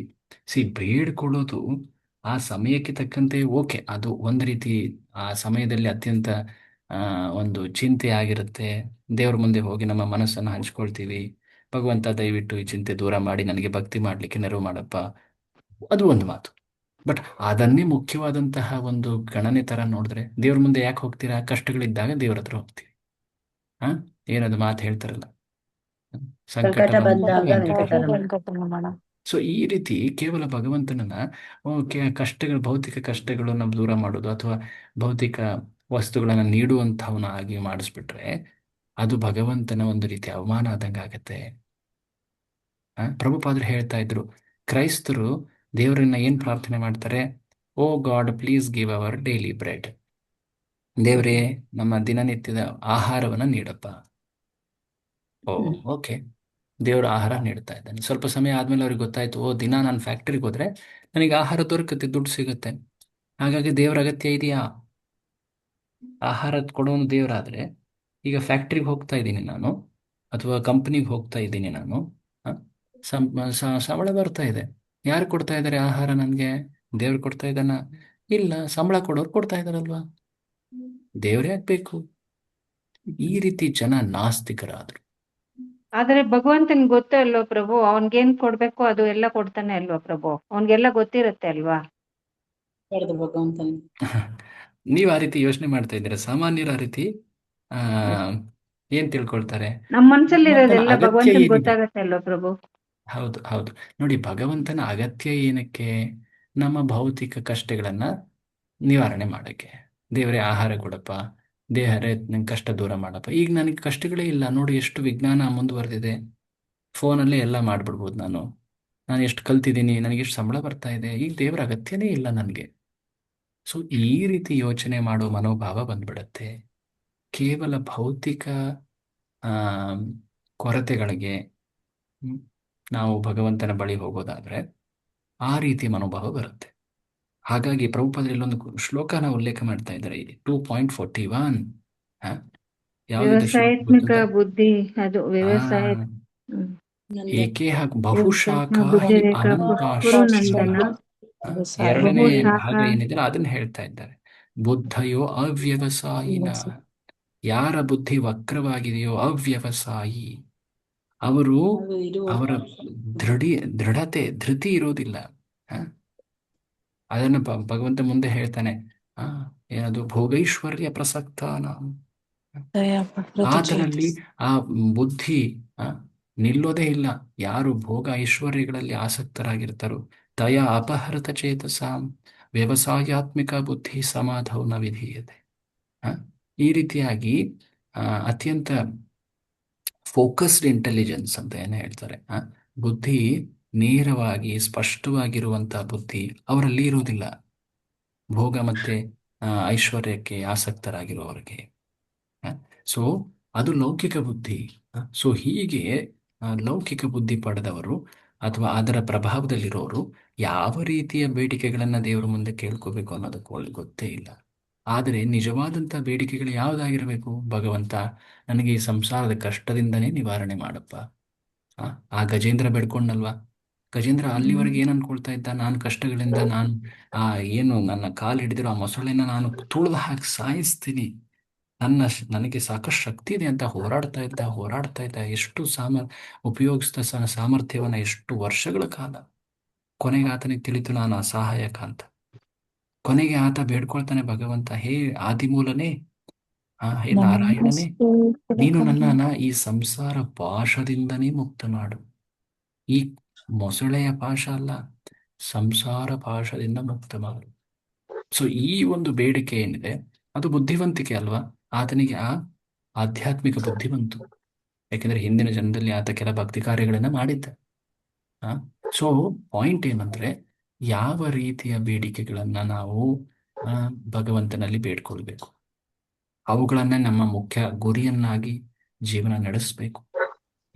ಅದನ್ನ ಕಲಿಬೇಕು. ಭಗವಂತ ಕರುಣಾಳು, ಆತ ಏನನ್ನ ನಾವು ಬೇಡ್ತೀವೋ ಅದನ್ನ ನೀಡ್ತಾನೆ. ಜೀವಿ ಭೌತಿಕ ಇಚ್ಛೆಯನ್ನೇ ಬಯಸಿದ್ರೆ ಭೌತಿಕ ಇಚ್ಛೆಗಳ ಪೂರೈಕೆಯನ್ನ ಕರ್ಮಾನುಸಾರವಾಗಿ ಮಾಡ್ತಾನೆ ಇರ್ತಾನೆ. ಪದೇ ಪದೇ ನಾನು ಈ ಜಗತ್ತಿನಲ್ಲಿ ಹಂದಿಯಾಗಿ, ನಾಯಿಯಾಗಿ, ಪ್ರಾಣಿಯಾಗಿ, ಪಕ್ಷಿಯಾಗಿ ಜೀವನ ಪಡಿತೀನಿ, ಆಯ್ತು ಹಾಗೆ ಇರು. ಪ್ರಭುಪಾದರ ಮಾತು ಹೇಳ್ತಾರೆ ನೋಡಿ, ಇಲ್ಲಿ ಎಲ್ಲಿದೆ ಸಾಂಸಾರಿಕ ತಾಪತ್ರಯಗಳಿಂದ ದೂರ ಮಾಡುವಂತ ಬೇಡ್ಕೊಳ್ಬೇಕು. ಇಲ್ಲಿ ನೋಡಿ, ಇಲ್ಲಿ ಬರುತ್ತೆ, ಜೀವಿಯೊಬ್ಬನು ನರಕಕ್ಕೆ ಹೋಗ ಬಯಸಿದರೆ ಭಗವಂತನು ಅದಕ್ಕೆ ಹೋಗಲು ಅಡ್ಡಿ ಉಂಟು ಮಾಡೋದಿಲ್ಲ, ಮತ್ತು ಅವನು ಮರಳಿ ದೈವತ್ವಕ್ಕೆ, ವೈಕುಂಠಕ್ಕೆ ಹೋಗ ಬಯಸಿದರೆ ಭಗವಂತನ ಸಹಾಯ ಮಾಡುತ್ತಾನೆ. ಸೊ ಜೀವಿ ನಿರ್ಧರಿಸಬೇಕು ಯಾವ ರೀತಿಯ ಸಹಾಯವನ್ನು ನಾನು ಭಗವಂತನಿಂದ ಪಡಿಬೇಕು ಅಂತ. ಇದೆಲ್ಲ ಯಾವ ಗುಣದ ವರ್ಣನೆ ಆಗ್ತಾ ಇದೆ ಇಲ್ಲಿ? ದಯವಿಟ್ಟು ನೆನಪು ಮಾಡ್ಕೊಳ್ಳಿ. ಯಾವ ಒಂದು ಗುಣದ ವರ್ಣನೆ? ಶುಕ್ರಾನ ಪ್ರಭು. ಅರ್ಥಾನ್ ವ್ಯವಧಾತ್. ಜೀವಿಯ ಬಯಕೆ ಅನುಸಾರವಾಗಿ ಭಗವಂತ ಸ್ಪಂದಿಸ್ತಾನೆ, ನೀಡ್ತಾನೆ. ಓಕೆ, ಎಷ್ಟು ಗುಣಗಳಾದ್ವು ಇಲ್ಲಿವರೆಗೆ? ಎಷ್ಟು ಗುಣಗಳು? 4. ಈಗ 5ನೇ ಗುಣ ಪರಿಭೂ. ಬೇರೆಯವರು ಓದಿ. ಎಸ್, ಓದಿ ದಯವಿಟ್ಟು, ಬೇಗ ಓದಿ. ನಾನು ಓದ್ಲ ಪ್ರಭುಜಿ? ಓದಿ. ಎಸ್. ಭಗವಂತನನ್ನು ಇಲ್ಲಿ ಪರಿಭೂ, ಎಲ್ಲರಿಗಿಂತ ದೊಡ್ಡವನು ಎಂದು ಹೇಳಲಾಗಿದೆ. ಬೇರೆ ಯಾರೂ ಅವನಿಗಿಂತ ದೊಡ್ಡವರಲ್ಲ, ಅವನಿಗೆ ಸರಿಸಮಾನರಾದವರು ಯಾರೂ ಇಲ್ಲ. ಇತರ ಜೀವಿಗಳನ್ನು ಇಲ್ಲಿ ಭಗವಂತನಿಂದ ವಸ್ತುಗಳನ್ನು ಕೇಳುವ ಭಿಕ್ಷುಕರು ಎಂದು ಹೇಳಲಾಗಿದೆ. ಭಗವಂತನು ಜೀವಿಗಳು ಬಯಸುವ ವಸ್ತುಗಳನ್ನು ಒದಗಿಸುತ್ತಾನೆ.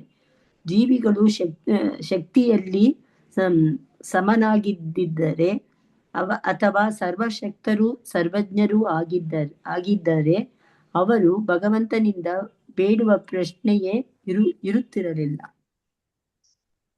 ಮೋಕ್ಷವೆಂಬುದನ್ನು ಕೇಳುತ್ತಿರಲಿಲ್ಲ. ನಿಜವಾದ ಮೋಕ್ಷವೆಂದರೆ ದೈವತ್ವಕ್ಕೆ ಮರಳುವುದು. ಓಕೆ, ಇಲ್ಲಿ 1 ನಿಮಿಷ. ಸೊ ಏನ್ ಹೇಳ್ತಾ ಇದ್ದಾರೆ ಅಂದ್ರೆ, ಪರಿಭು ಅನ್ನೋ ಶಬ್ದಾರ್ಥ ನೋಡಿ, ಏನಿತ್ತು ಶಬ್ದಾರ್ಥ? ದೊಡ್ಡವನು, ಎಲ್ಲರಿಗಿಂತ ದೊಡ್ಡವನು, ಸರ್ವೋತ್ತಮ ಅಲ್ವಾ? ಎಲ್ಲರಿಗಿಂತ ದೊಡ್ಡವನು, ಹೌದು. ಸೊ ಎಲ್ಲರಿಗಿಂತ ದೊಡ್ಡವನು ಆತ ಜೀವಿಗಳಿಗೆ ಆತ ಏನು ಬೇಕೋ ಅದನ್ನು ನೀಡ್ತಾನೆ. ಎಲ್ಲರಿಗಿಂತ ದೊಡ್ಡವನು ಆತ, ಎಲ್ಲರ ಬಯಕೆಗಳನ್ನು ಪೂರೈಸ್ತಾನೆ. ಒಂದು ರೀತಿ ಹಿಂದಿನ ಗುಣವೇ, ಬಟ್ ಮುಖ್ಯವಾಗಿ ಇಲ್ಲಿ ಸರ್ವೋತ್ತಮ, ಸರ್ವಶ್ರೇಷ್ಠ ಅನ್ನೋ ಅರ್ಥ ಬರ್ತಾ ಇದೆ. ಆತ ಜೀವಿಗಳು ಬೇಡುವಂತಹ ಪ್ರತಿಯೊಂದು ವಸ್ತುವನ್ನು ನೀಡ್ತಾನೆ.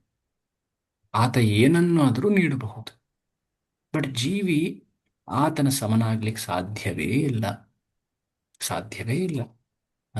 ಸೊ ಆತನನ್ನ ಜೀವಿ ಆರಾಧಿಸ್ಬೇಕು, ಸರಿಯಾಗಿ ಬೇಡಿಕೊಳ್ಳುವುದನ್ನು ತಿಳಿಬೇಕು. ಆಗ ನೋಡಿ, ಇಲ್ಲಿ ಕೊನೆ ಮಾತು ಹೇಳ್ತಾರೆ, ಇಂದ್ರಿಯ ಸುಖಕ್ಕಾಗಿ ಬೇಡುವವನಿಗೆ ಆಧ್ಯಾತ್ಮಿಕ ತಿಳುವಳಿಕೆ ಬಂದು ತನ್ನ ಸಹಜ ಸ್ಥಿತಿ ಅರಿಯುವವರೆಗೆ ಶಾಶ್ವತವಾಗಿ ಮುಂದುವರಿಯುತ್ತದೆ. ಎಲ್ಲಿವರೆಗೆ ಆಧ್ಯಾತ್ಮಿಕ ಜ್ಞಾನ ಬರೋದಿಲ್ವೋ, ಜೀವಿ ಪದೇ ಪದೇ ಅದೇ ಮಾತು ಕೇಳ್ತಾ ಇರುತ್ತೆ. ಏನದು? ಆಹಾರ ಕೊಡು ಭಗವಂತ, ಸರಿಯಾದಂಥ ಆಶ್ರಯ ಕೊಡು ಭಗವಂತ, ಈ ರೀತಿಯಾದಂಥ ಭೌತಿಕ ಇಚ್ಛೆಗಳನ್ನೇ ಬೇಡ್ತಾ ಇರುತ್ತೆ. ಯಾವ ಗುಣ ಆಗಿತ್ತು ಇದು? ಪರಿಭೂ, ಸರ್ವೋತ್ತಮ. ಈಗ ಮುಂದೆ ಬರ್ತಾ ಇದೆ ಇನ್ನೊಂದು ಗುಣ, ಸ್ವಯಂಭೂ. ಪರಿಭೂ ಸ್ವಯಂಭೂ.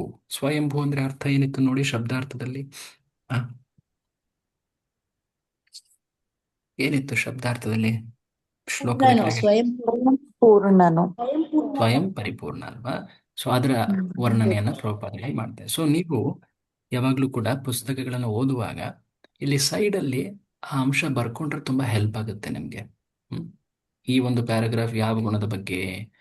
ಸ್ವಯಂಭೂ. ಹಿಂದಿನ ಪ್ಯಾರಾಗ್ರಾಫ್ ಬಿಗಿನಿಂಗ್ ಅಲ್ಲಿ ಪರಿಭೂ Very ಹಿಂಗೆ ಬರ್ಕೊಂಡ್ಬಿಟ್ರೆ ನೀವು ಓದುವಾಗ ಸ್ಪಷ್ಟವಾಗುತ್ತೆ. ಓ, ಈ ಪ್ಯಾರಾಗ್ರಾಫ್ ಇದ್ರ ಬಗ್ಗೆ, ಈ ಪ್ಯಾರಾಗ್ರಾಫ್ ಇದ್ರ ಬಗ್ಗೆ. good. ಓಕೆ. ಸೊ ಈಗ ಇನ್ನೊಬ್ರು ಯಾರಾದರೂ ಬೇರೆಯವರು ಓದಿ. ಪರಮ ಪ್ರಭು ಮಾತ್ರ ಸ್ವಯಂ ಸ್ವಸಂಪೂರ್ಣ. ಓದಿ ಓದಾ ಪ್ರಭು? ಬೇರೆಯವರು. ಓದಿ. ಎಸ್, ಓದಿ ಎಸ್. ಸರಿ. ಪರಮ ಪ್ರಭು ಮಾತ್ರ ಸ್ವಯಂ ಪೂರ್ಣನು. ಶ್ರೀಕೃಷ್ಣನು 5,000 ವರ್ಷಗಳ ಹಿಂದೆ ಭೂಮಿಯ ಮೇಲೆ ಅವತರಿಸಿದಾಗ ತನ್ನ ನಾನಾ ಕೆಲಸ ಕಾರ್ಯಗಳ ಮೂಲಕ ತಾನು ದೇವೋತ್ತಮ ಪರಮ ಪುರುಷನೆಂದು ತೋರಿಸಿದ. ಬಾಲ್ಯದಲ್ಲಿ ಅವನು ಅನೇಕ ಬಲಶಾಲಿಗಳಾದ ರಾಕ್ಷಸರನ್ನು ಕೊಂದನು. ಓಕೆ, ಒಂದ್ ನಿಮಿಷ. ಈಗ ಮುಂದುವರಿಸುವರಂತೆ ಒಂದೇ ಅಂಶ ಕೇಳ್ತೀನಿ. ತಾವೆಲ್ಲರೂ ಇದನ್ನ ಮಾತಾಜಿಯವರು ಓದುವಾಗ ಆತನ ಸ್ವಸಂಪೂರ್ಣತೆಯನ್ನು ಪ್ರಭುಪಾದರು ಹೇಗೆ ವರ್ಣಿಸ್ತಾ ಇದ್ದಾರೆ ಅನ್ನೋದನ್ನ ತಿಳ್ಕೊಂಡು ಕೊನೆಗೆ ಹೇಳಿ, ಆಯ್ತಾ? ಹೇಗೆ ಆತ ಸ್ವಯಂ ಪೂರ್ಣ ಅನ್ನೋದನ್ನ ಪ್ರಭುಪಾದರು ಹೇಳ್ತಾರೆ. ಅದನ್ನ ಗಮನಿಸಿ ಒಂದೇ ಒಂದು ಸೆಂಟೆನ್ಸ್ ಅಲ್ಲಿ ಹೇಳ್ಬೇಕು ನೀವು, ಪೂರ್ತಿ ವರ್ಣನೆ ಅಲ್ಲ. ಆತ ಸ್ವಯಂ ಸಂಪೂರ್ಣ ಹೇಗೆ ಅಂದ್ರೆ ಹೀಗೆ ಅಂತ ಒಂದು ಲೈನ್ ಹೇಳಬೇಕು. ಓಕೆ, ಈಗ ಮಾತಾಜಿಯವ್ರು ಮುಂದೆ ಓದ್ತಾ ಹೋಗ್ತಾರೆ. ಓದಿ. ಅವನು ಬಾಹ್ಯ ಪ್ರಯತ್ನದಿಂದ ಅಂತಹ ಶಕ್ತಿಯನ್ನು ಪಡೆಯುವ ಪ್ರಶ್ನೆಯೇ ಇರಲಿಲ್ಲ. ಅವನು ತೂಕ ಎತ್ತುವುದನ್ನು ಅಭ್ಯಾಸ ಮಾಡದೆಯೇ ಗೋವರ್ಧನ ಪರ್ವತವನ್ನು ಎತ್ತಿ ಹಿಡಿದನು.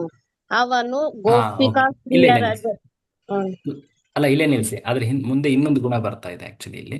ಓಕೆ, ಇಷ್ಟು ಓದಿದ್ವಲ್ಲ, ಇದರಲ್ಲಿ ಭಗವಂತ ಹೇಗೆ ಸ್ವಯಂ ಸಂಪೂರ್ಣ ಅನ್ನೋದು ಹೇಗೆ ಗೊತ್ತಾಗ್ತಾ ಇದೆ, ಯಾವ ಒಂದು ರೀತಿ ಪ್ರಭುಪಾದರು ವರ್ಣಿಸಿದ್ರು.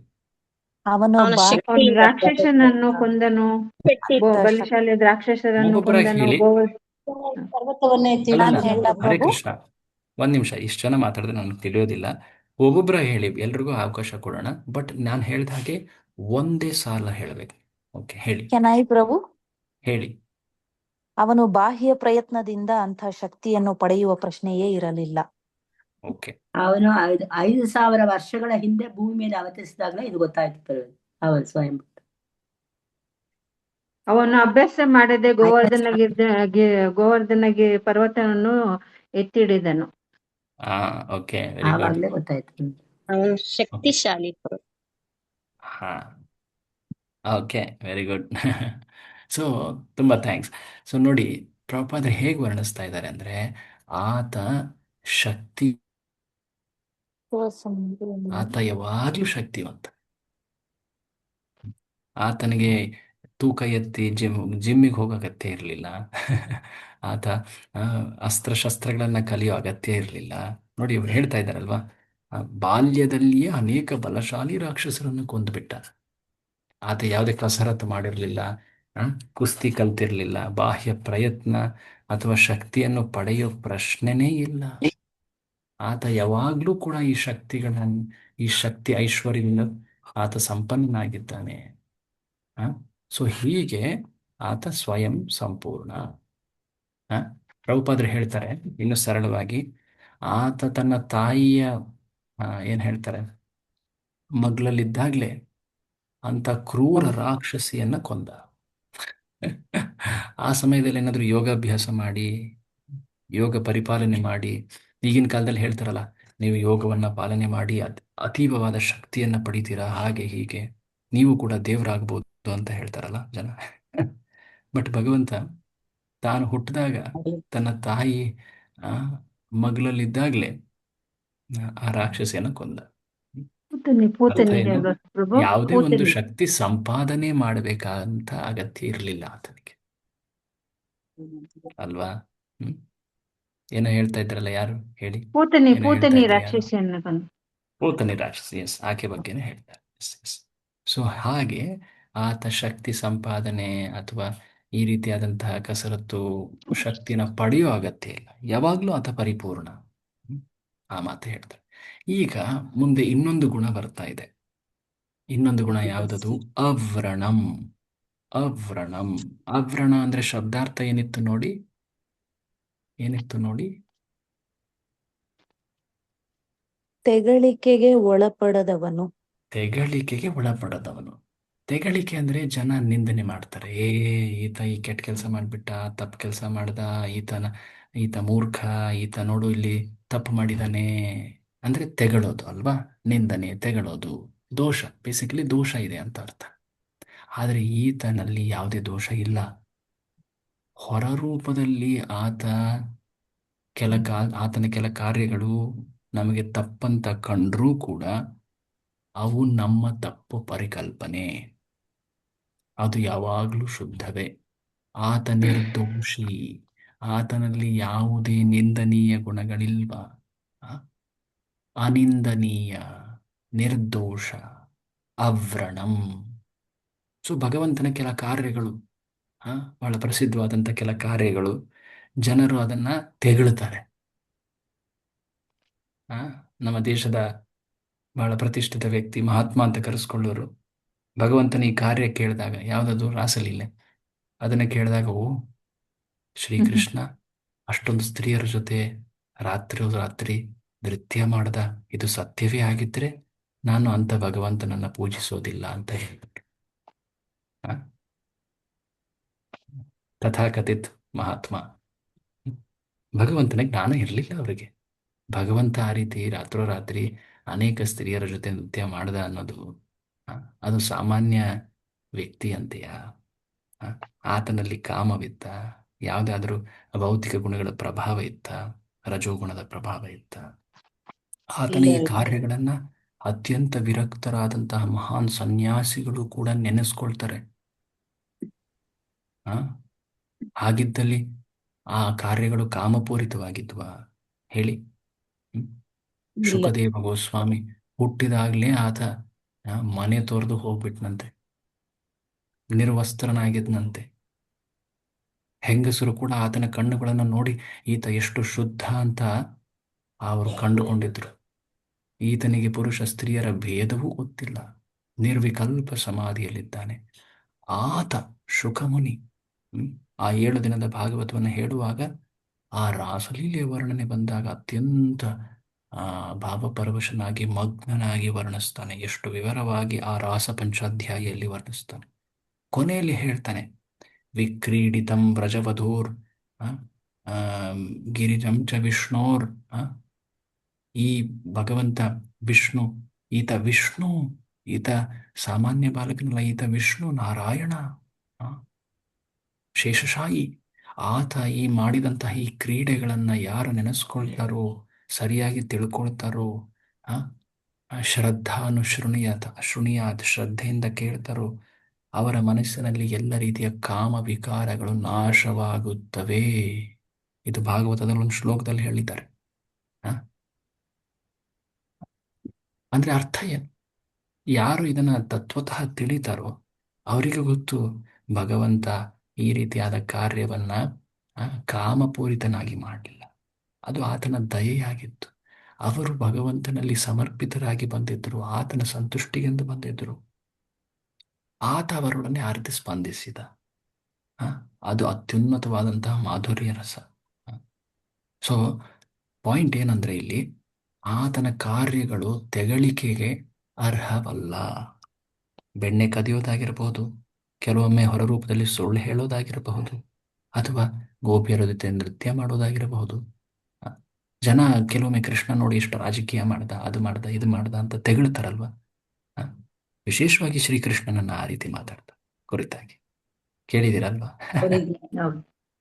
ಸೊ ಸರಿಯಾಗಿ ತಿಳಿಯದವ್ರು ಆ ರೀತಿ ಮಾತಾಡ್ತಾರೆ. ಸೊ ಪ್ರಭುಪಾದರು ಏನು ಬರೀತಾರೆ, ಮುಂದೋದಿ. ಯಾರು ಓದ್ತಾ ಇದ್ದಾರಲ್ಲ ದಯವಿಟ್ಟು ನೀವೇ ಓದಿ. ಅವನು ಗೋಪಿಕಾ ಸ್ತ್ರೀಯರ ಜೊತೆ ಓದಿ. ಅವನು ಗೋಪಿಕಾ ಸ್ತ್ರೀಯರ ಜೊತೆ ಯಾವುದೇ ಸಾಮಾಜಿಕ ನಿರ್ಬಂಧನೆಗಳಿಲ್ಲದೆ ಕಳಂಕಕ್ಕೊಳಗಾಗದೆ ರಾಸ ಕ್ರೀಡೆಯಾಡಿದನು.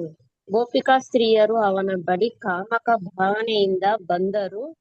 ಗೋಪಿಯರು ಮತ್ತು ಕೃಷ್ಣನ ನಡುವೆ ಇದ್ದ ಸಂಬಂಧವನ್ನು ನೈಷ್ಠಿಕ ಸನ್ಯಾಸಿಯು ನೇಮನಿಷ್ಠರೂ ಆದ ಭಗವಾನ್ ಚೈತನ್ಯರೇ ಪೂಜಿಸುತ್ತಾರೆ.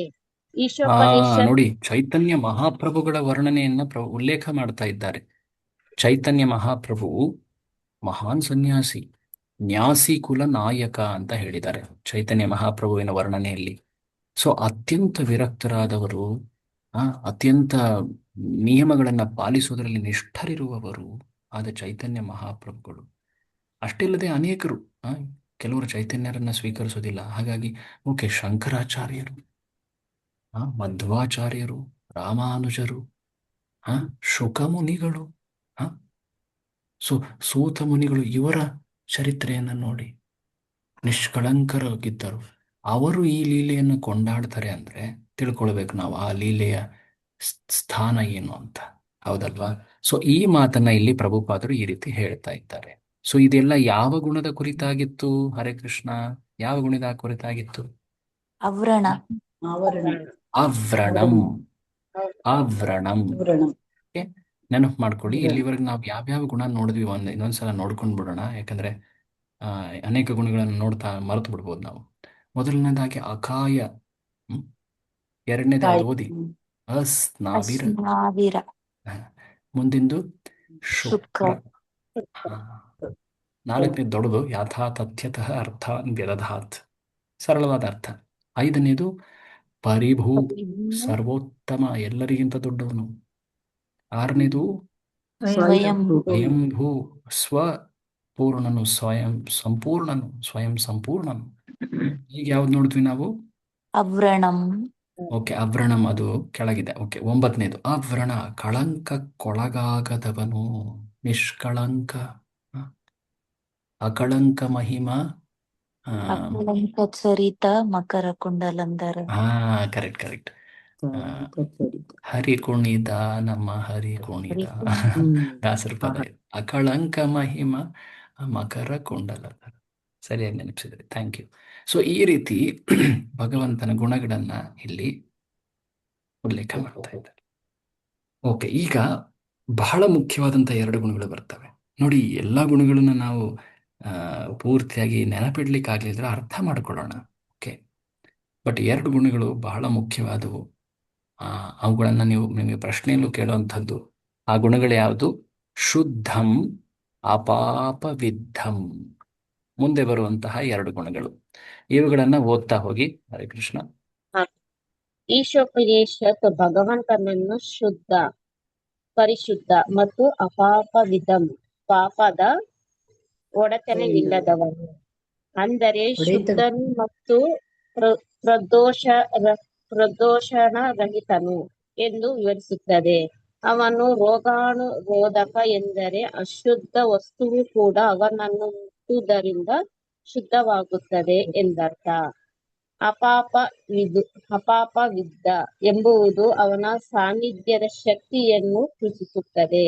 ಭಗವದ್ಗೀತೆಯಲ್ಲಿ ಹೇಳಿರುವಂತೆ 9.30-31 ಭಕ್ತನಾದವನು ಆರಂಭದಲ್ಲಿ ಸುಧಾರಾಚಾರನಂತೆ, ನಡವಳಿಕೆ ಸರಿಯಾಗಿಲ್ಲದವನಂತೆ ಕಾಣಬಹುದು. ಅವನು ರುಜು ಮಾರ್ಗದಲ್ಲಿರುವುದರಿಂದ ಅವನು ಪರಿಶುದ್ಧನೆಂದು ಒಪ್ಪಿಕೊಳ್ಳಬೇಕು. ಇದು ಭಗವಂತನ ಒಂದು ನಿಮಿಷ. ಸೊ ಇಲ್ಲಿ ಏನು ಹೇಳ್ತಾ ಇದ್ದಾರೆ ಸರಳವಾಗಿ ತಿಳ್ಕೊಳ್ಳೋದಾದ್ರೆ, ಎರಡು ಗುಣಗಳು ಯಾವುದದು? ಆಕ್ಚುಲಿ ಎರಡು ಗುಣ ಒಂದೇ ರೀತಿ ಕಾಣುತ್ತೆ, ಬಟ್ ಅದರಲ್ಲಿ ಒಂದು ಸ್ಲೈಟ್ ಡಿಫರೆನ್ಸ್ ಇದೆ, ಅದನ್ನು ಗಮನಿಸಬೇಕು.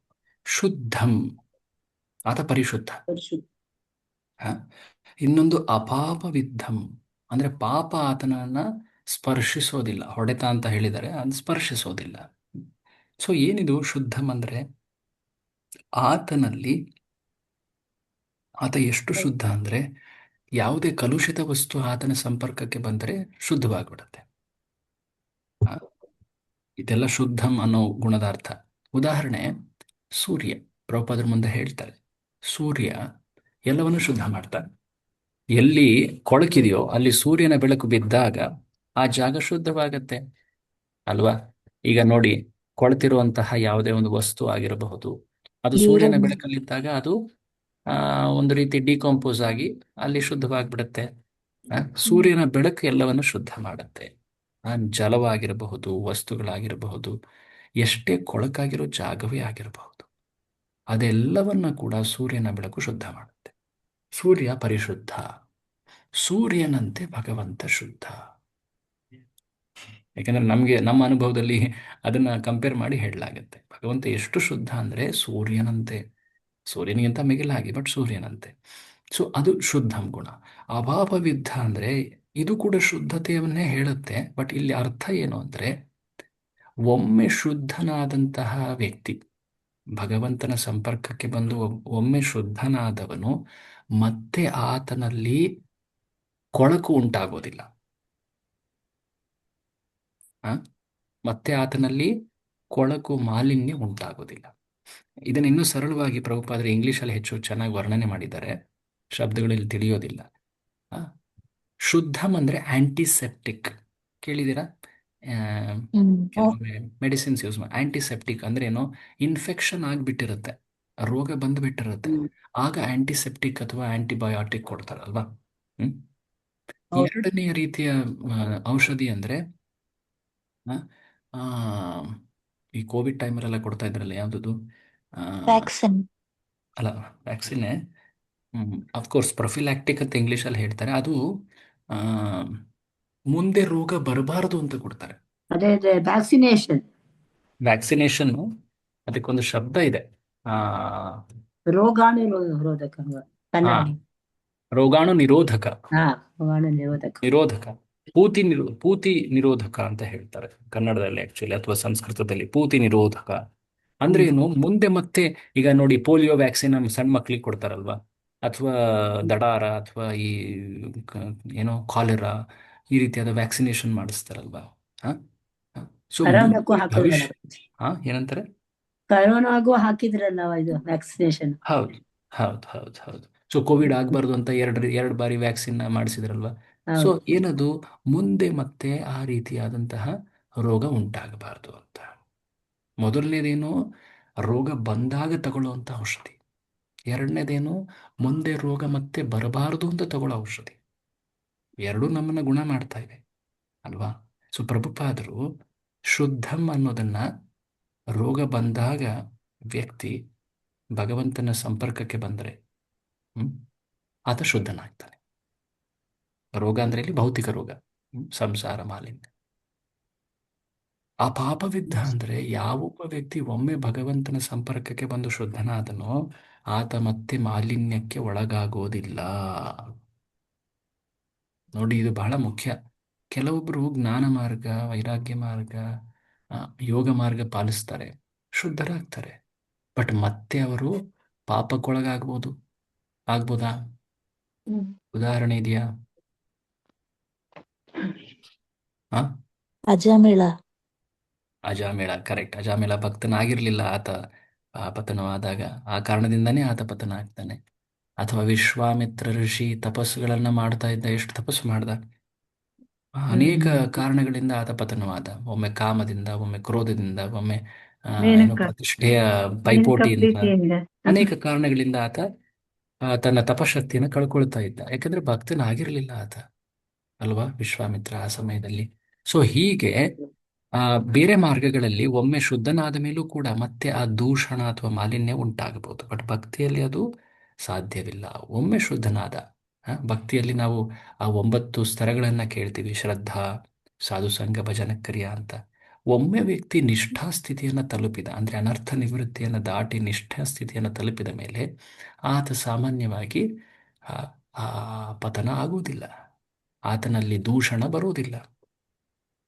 ಅಕಸ್ಮಾತ್ ಆತ ಅಪರಾಧ ಮಾಡಿದ್ರೆ ಅದು ಬಹಳ ವಿಶೇಷವಾದಂತಹ ಒಂದು ಸಂದರ್ಭ. ಅಪರಾಧ ಮಾಡಿದ್ರೆ ಮತ್ತೆ ಆತ ಪತನವಾಗಬಹುದು. ಬಟ್ ಆತ ಭೌತಿಕ ಜಗತ್ತಿನಲ್ಲಿ ಇದ್ರೂ ಕೂಡ ಆತನಲ್ಲಿ ದೂಷಣವು ಆಗೋದಿಲ್ಲ. ಸೊ ಪ್ರಭುಪಾದರು ಇಲ್ಲಿ ಒಂದು ಶ್ಲೋಕವನ್ನು ಉಲ್ಲೇಖ ಮಾಡ್ತಾ ಇದ್ದಾರೆ 9ನೇ ಅಧ್ಯಾಯದಲ್ಲಿ. ಯಾವುದದು? ಭಜತೆ ಮಾಂ ಅನನ್ಯ ಭಾಗ್. ಆ ಶ್ಲೋಕ ಉಲ್ಲೇಖ ಮಾಡ್ತಾ ಇದ್ದಾರೆ. ಅಂದ್ರೇನು? ಯಾವೊಬ್ಬ ವ್ಯಕ್ತಿ ನನ್ನನ್ನ ನಿಷ್ಠೆಯಿಂದ, ಭಕ್ತಿಯಿಂದ ಪೂಜಿಸ್ತಾ ಇದ್ದಾನೋ, ಭಕ್ತಿಯನ್ನು ಪಾಲಿಸ್ತಾ ಇದ್ದಾನೋ, ಕೆಲವೊಮ್ಮೆ ಅಕಸ್ಮಾತ್ ಆತ ತುಂಬಾ ಸುದುರಾಚಾರ ಕಾರ್ಯಗಳಲ್ಲಿ ತೊಡಗಿದ್ರೂ ಕೂಡ ಅದು ಆ ಕ್ಷಣಕ್ಕೆ ಮಾತ್ರ ಆಗಿರುತ್ತೆ. ತಕ್ಷಣವೇ ಆತ ಸರಿಪಡಿಸಿಕೊಂಡು ಪಶ್ಚಾತ್ತಾಪ ಪಟ್ಟು ಮತ್ತೆ ಆತ ಭಕ್ತಿಯಲ್ಲೇನೂ ಆತ ಸ್ಥಿತನಾಗಿದ್ದೇ ಇದ್ದಾನೆ, ಸರಿಯಾದ ನಡವಳಿಕೆಯಲ್ಲೂ ಆತ ಸ್ಥಿತನಾಗ್ತಾನೆ. ಇದನ್ನ ಪ್ರಭುಪಾದರಲ್ಲಿ ವರ್ಣಿಸ್ತಾ ಇದ್ದಾರೆ. ನೋಡಿ, ಕೆಳಗಡೆ ಅಂಶವನ್ನು ನಾನು ಓದ್ತಾ ಇದ್ದೀನಿ. ಏಕೆಂದರೆ ನೋಡಿ, ಇದು ಭಗವಂತನ ಸಂಪರ್ಕದಿಂದ ಆದದ್ದು. ಭಗವಂತನು ಸಹ ಅಪಾಪವಿದ್ದನು, ಏಕೆಂದರೆ ಪಾಪ ಅವನಿಗೆ ತಟ್ಟದು.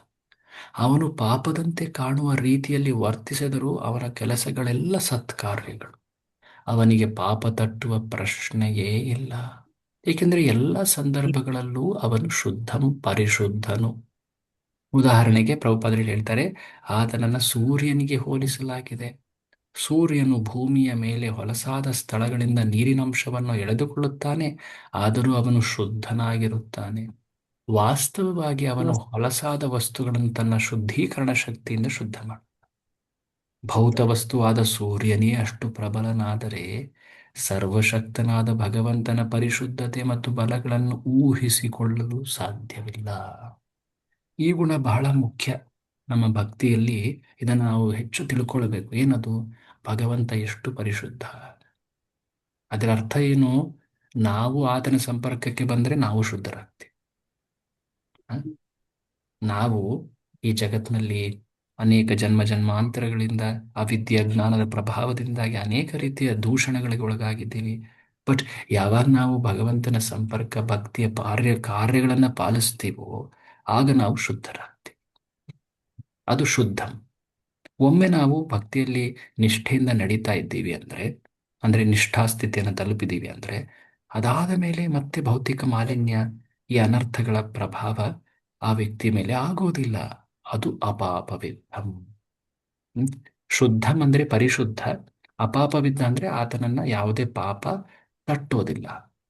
ಭಗವಂತನ ಗುಣ.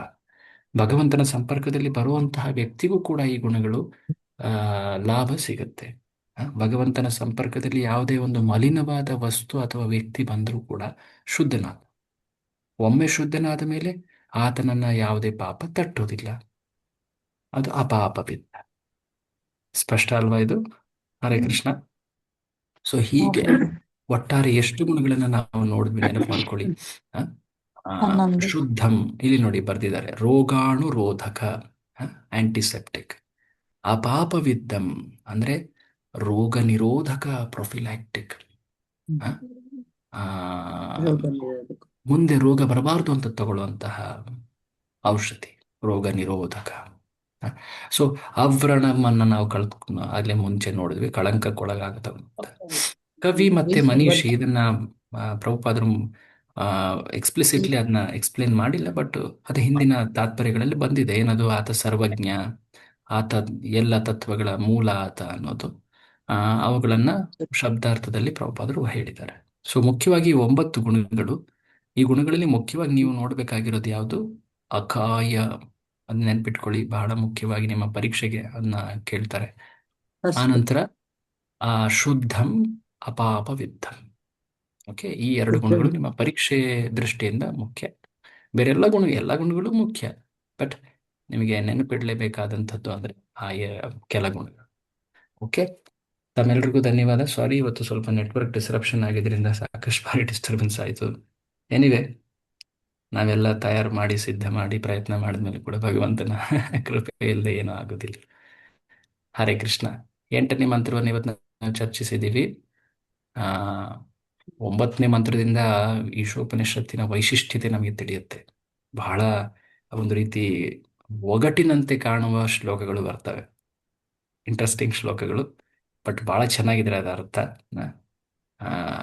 ಟೆನ್ಷನ್ ತಗೊಳ್ಬೇಡಿ, ಏನಿದೆ ಇಷ್ಟು ಕಷ್ಟ ಆಗ್ತಾ ಇದೆ ಅಂತ. ಕೇಳಿ ಆನಂದಿಸಿ. ಪ್ರಭುಪಾದರ ಅರ್ಥಗಳನ್ನ, ಭಾವಾರ್ಥ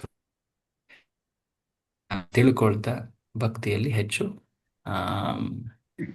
ತಲ್ಲೀನರಾಗ್ತಾ ಮುನ್ನಡೀರಿ ಅಷ್ಟೇ. ಎಲ್ಲಿ ಪರೀಕ್ಷೆಗೆ ಮುಖ್ಯವಾದಂಥ ಅಂಶ ಬರುತ್ತೋ ಅದನ್ನು ತೋರಿಸಿ ಹೇಳ್ತೀವಿ. ಬೇರೆ ಎಲ್ಲ ಅಂಶಗಳನ್ನ ತಾವು ದಯವಿಟ್ಟು ಅರ್ಥ ಮಾಡ್ಕೊಳ್ಳಿಕ್ಕೆ ಪ್ರಯತ್ನ ಪಡಿ. ಶಿಲ ಪ್ರಭುಪಾದರಿಗೆ ಜೈ. ಹರೇ ಕೃಷ್ಣ. ನಿಮಗೆಲ್ಲ ಶ್ಲೋಕ ಪರೀಕ್ಷೆ ಡೀಟೇಲ್ಸ್ ಅನ್ನ ಆಗ್ಲೇ ಇನ್ಫಾರ್ಮ್ ಮಾಡಿದ್ದಾರೆ. ಸೊ ಯಾರು ಮಿಸ್ ಮಾಡಬಾರ್ದು. ಮಿಸ್ ಮಾಡಿ ಪ್ರಭುಗಳೇ ನಾವು ಮಿಸ್ ಮಾಡ್ಕೊಂಡ್ಬಿಟ್ವಿ, ಇನ್ನೊಂದು ಚಾನ್ಸ್ ಕೊಡಿ ಅಂತ ಹೇಳಿದ್ರೆ ಅದನ್ನು ನಾವು ಅಕ್ಸೆಪ್ಟ್ ಮಾಡೋದಿಲ್ಲ. ಯಾಕಂದರೆ ಇಷ್ಟೆಲ್ಲ ನಿಮಗೆ ಕನ್ಸೆಷನ್ಸ್, ಫೆಸಿಲಿಟೀಸ್ ನೀಡಲಾಗ್ತಾ ಇದೆ. ಡು ನಾಟ್ ಪ್ಲೀಸ್ ಪ್ರೊಕ್ಯಾಸ್ಟಿನೇಟ್, ಪೋಸ್ಟ್ಪೋನ್ ಮಾಡಬೇಡಿ. ಓಕೆ, ಏನಾದರೂ ಕನ್ಸರ್ನ್ಸ್, ಕ್ವೆಶ್ಚನ್ಸ್ ಇದ್ದರೆ ಸ್ಪಷ್ಟವಾಗಿ ನಿಮ್ಮ ಕೋಆರ್ಡಿನೇಟರ್ಸ್ ಜೊತೆ ಮಾತಾಡಿ ಕಂಪ್ಲೀಟ್ ಮಾಡ್ಕೊಳ್ಳಿ. ಏನಾದರೂ ಅನೌನ್ಸ್ಮೆಂಟ್ ಇದೆಯಾ? ಅದೇ ಪ್ರಭು, ಎಸ್ಸೆ ಇನ್ನೂ ಯಾರ್ದು ಒಬ್ರದ್ದು ಬಂದಿಲ್ಲ ಪ್ರಭು. ಓಕೆ, ಎಸ್ಸೆ ಯಾಕೆ ಯಾರು ಬರ್ದಿಲ್ವಾ ಇನ್ನು? ನಾನು 2ನೇ ಬರೀತಾ ಇದ್ದೀವಿ, ಅದು ಯಾರು ಕಳಿಸ್ಬೇಕು ಅಂತ ಗೊತ್ತಿಲ್ಲ ಪ್ರಭು. ಓಕೆ, ಇಲ್ಲ ಕೋಆರ್ಡಿನೇಟರ್ ಮಾತಾಡಿ ಪ್ರಭು. ನನಗೆ ವಾಟ್ಸಪ್ ಮಾಡಿ ಮಾತಾಜೀಸ್ ಎಲ್ಲರೂ. ಓಕೆ. ಹೌದು. ವಾಟ್ಸ್ಆಪ್ ಅಲ್ಲಿ PDF ಕನ್ವರ್ಟ್ ಮಂಡೇ ಒಳಗಡೆ ಮಾಡ್ಬಿಟ್ಟು ಕೊಡ್ಬೇಕಲ್ವಾ ಮಾತಾಜಿ? ಇಲ್ಲ ಬರ್ದಿದ್ರೆ ಈಗ್ಲೇ ಕೊಟ್ಬಿಡಿ 8ನೇ ಮಾತಾಜಿ. ತಾರೀಕು ಅಂತ ಹೇಳಿದ್ರಲ್ವಾ? 8ನೇ ತಾರೀಕು. ನೋಡಿ 8ನೇ ನೋಡಿ, ನೀವು ತಾರೀಕು ಅಲ್ಲಿ ಲಾಸ್ಟ್. ಆನ್ಸರ್ ಬರ್ದಾಗ ಅದ್ರ ಮೇಲೆ ನಿಮ್ಮ ಹೆಸರು ಬರೀಬೇಕು ಕ್ಲೀನಾಗಿ. ಇಲ್ಲ ಅಂದ್ರೆ ನಮ್ಗೆ ಏನು ಗೊತ್ತಾಗೋದಿಲ್ಲ ಯಾರು ಬರ್ದಿದ್ದಾರೆ ಏನು ಅಂತ. ಹೆಸರು ಕ್ಲೀನಾಗಿ ಉಲ್ಲೇಖ. ಓಕೆ, ನಿಮ್ಮ ಕೂಡ ಹೆಸರು ಬರುತ್ತೆ ಅದು ಸ್ಟೋರ್ ಮಾಡೋಕ್ಕೆ. ಓಕೆ, ಸೊ ಇದನ್ನ ಪ್ಲೀಸ್ ಫಾಲೋ ಮಾಡಿ. ಹೇಗೆ ಎಕ್ಸಾಮ್ ಬರಿತಾ ಇದ್ದಾಗ ನಾವೆಲ್ಲ ಬರಿತಾ ಇದ್ವಲ್ಲ, ಆ ರೀತಿ ಫಾಲೋ ಮಾಡಿ. ಓಕೆ, ಸೊ ಡೇಟ್ಸ್ ಯಾವಾಗ ಅಂತ ಅವ್ರು ಹೇಳ್ತಾರೆ. ಇನ್ನೊಂದ್ಸಲ ರಿಮೈಂಡರ್ ಕಳಿಸಿ ಮಾತಾಜಿ ಅವರೇ. ಹಾ ಪ್ರಭು. ಕಳಿಸಿ ಎಲ್ಲರೂ. ಓಕೆ, ಯಾಕೆಂದರೆ ಸೆಕೆಂಡ್ ಎಸ್ಸೆ ಬಗ್ಗೆ ನಾನು ಚರ್ಚೆ ಮಾಡ್ತಾ ಇದ್ದೀನಿ ಆಗಲೇ. ಅದನ್ನು ಕೂಡ ನೀವು ಕಲೆ ಹಾಕ್ತಾ ಹೋದರೆ ಅದರ ಆನ್ಸರ್ ಪೂರ್ತಿ ಆಗಿಬಿಡುತ್ತೆ ನಿಮಗೆ 18ನೇ ಮಂತ್ರದೊಳಗೆ. ಆವಾಗ ಓಪನ್ ಬುಕ್ ಪರೀಕ್ಷೆನೂ ಕಂಪ್ಲೀಟ್ ಆಯಿತು. ಉಳಿದಿರೋದೇನು ಒಂದೇ ಪರೀಕ್ಷೆ, ಕ್ಲೋಸ್ ಬುಕ್. ಅದೊಂದು ಮಾಡೋದು ಅಷ್ಟೇ. ಓಕೆ, ಏನಾದರೂ ಬೇರೆ ಅನೌನ್ಸ್ಮೆಂಟ್ ಇತ್ತಾ? ಶ್ಲೋಕದು ಯಾರು ಇನ್ನೊಂದು 4-5 ಜನ ಚೂಸ್ ಮಾಡಿಲ್ಲ ಪ್ರಭು, ಯಾವ ಸ್ಲಾಟ್ ಬೇಕು ಅಂತ. ಅವ್ರನ್ನ ಡಿಫಾಲ್ಟ್ ಆಗಿ ಸ್ಯಾಟರ್ಡೆಗೆ ಹಾಕೋದ ಪ್ರಭು? ಇಲ್ಲ ಇಲ್ಲ, ಹಂಗೆ ಡಿಫಾಲ್ಟ್ ಹಾಕ್ಬಿಡಿ. ಮೋಸ್ಟ್ಲಿ ಅವ್ರ ಇಂಟ್ರೆಸ್ಟ್ ಇಲ್ಲ ಅನ್ಸುತ್ತೆ. ಬೇಕಾದ್ರೆ ಒಮ್ಮೆ ಅವ್ರ ಹೆಸರನ್ನು ಕೂಡ ನೀವು ಮೆನ್ಷನ್ ಮಾಡಿ. ಯಾರು ಇನ್ಫಾರ್ಮ್ ಮಾಡಿಲ್ಲ ಹೆಸರಿಟ್ಟು ಕೇಳಿ, ಯಾಕಂದ್ರೆ ಕೆಲವೊಮ್ಮೆ ಜನ ಮರ್ತು ಬಿಟ್ಟಿರ್ತಾರೆ. ಇದು ನಮ್ಗೆ ಅನ್ವಯ ಆಗುತ್ತೆ ಅಂತ ಗೊತ್ತಿರೋದೇ ಇಲ್ಲ. ಓಕೆ. ಸೊ ಎಕ್ಸ್ಪ್ಲಿಸಿಟ್ಲಿ ನೀವು ಮೆನ್ಷನ್ ಮಾಡಿ ಮೆಸೇಜಲ್ಲಿ, ಅಥವಾ ನೀವು ಈಗಲೂ ಕೂಡ ಹೇಳ್ಬೋದು, ದಯವಿಟ್ಟು ಇವ್ರು ನೀವು ವೋಟ್ ಮಾಡಿಲ್ಲ ಯಾವ ದಿನಕ್ಕೆ ಅಂತ ಚೂಸ್ ಮಾಡಿ ಅಂತ. ಮಾತಾಜಿ ಒಂದ್ ನಿಮಿಷ, ನಂದು ಸಾಟರ್ಡೆ ಚಂದ್ರವಲ್ಲಭಿ ಮಾತಾಜಿ ಇದೆ ಅಲ್ವಾ ಮಾತಾಜಿ? ಹೌದು ಮಾತಾಜಿ. ಓಕೆ.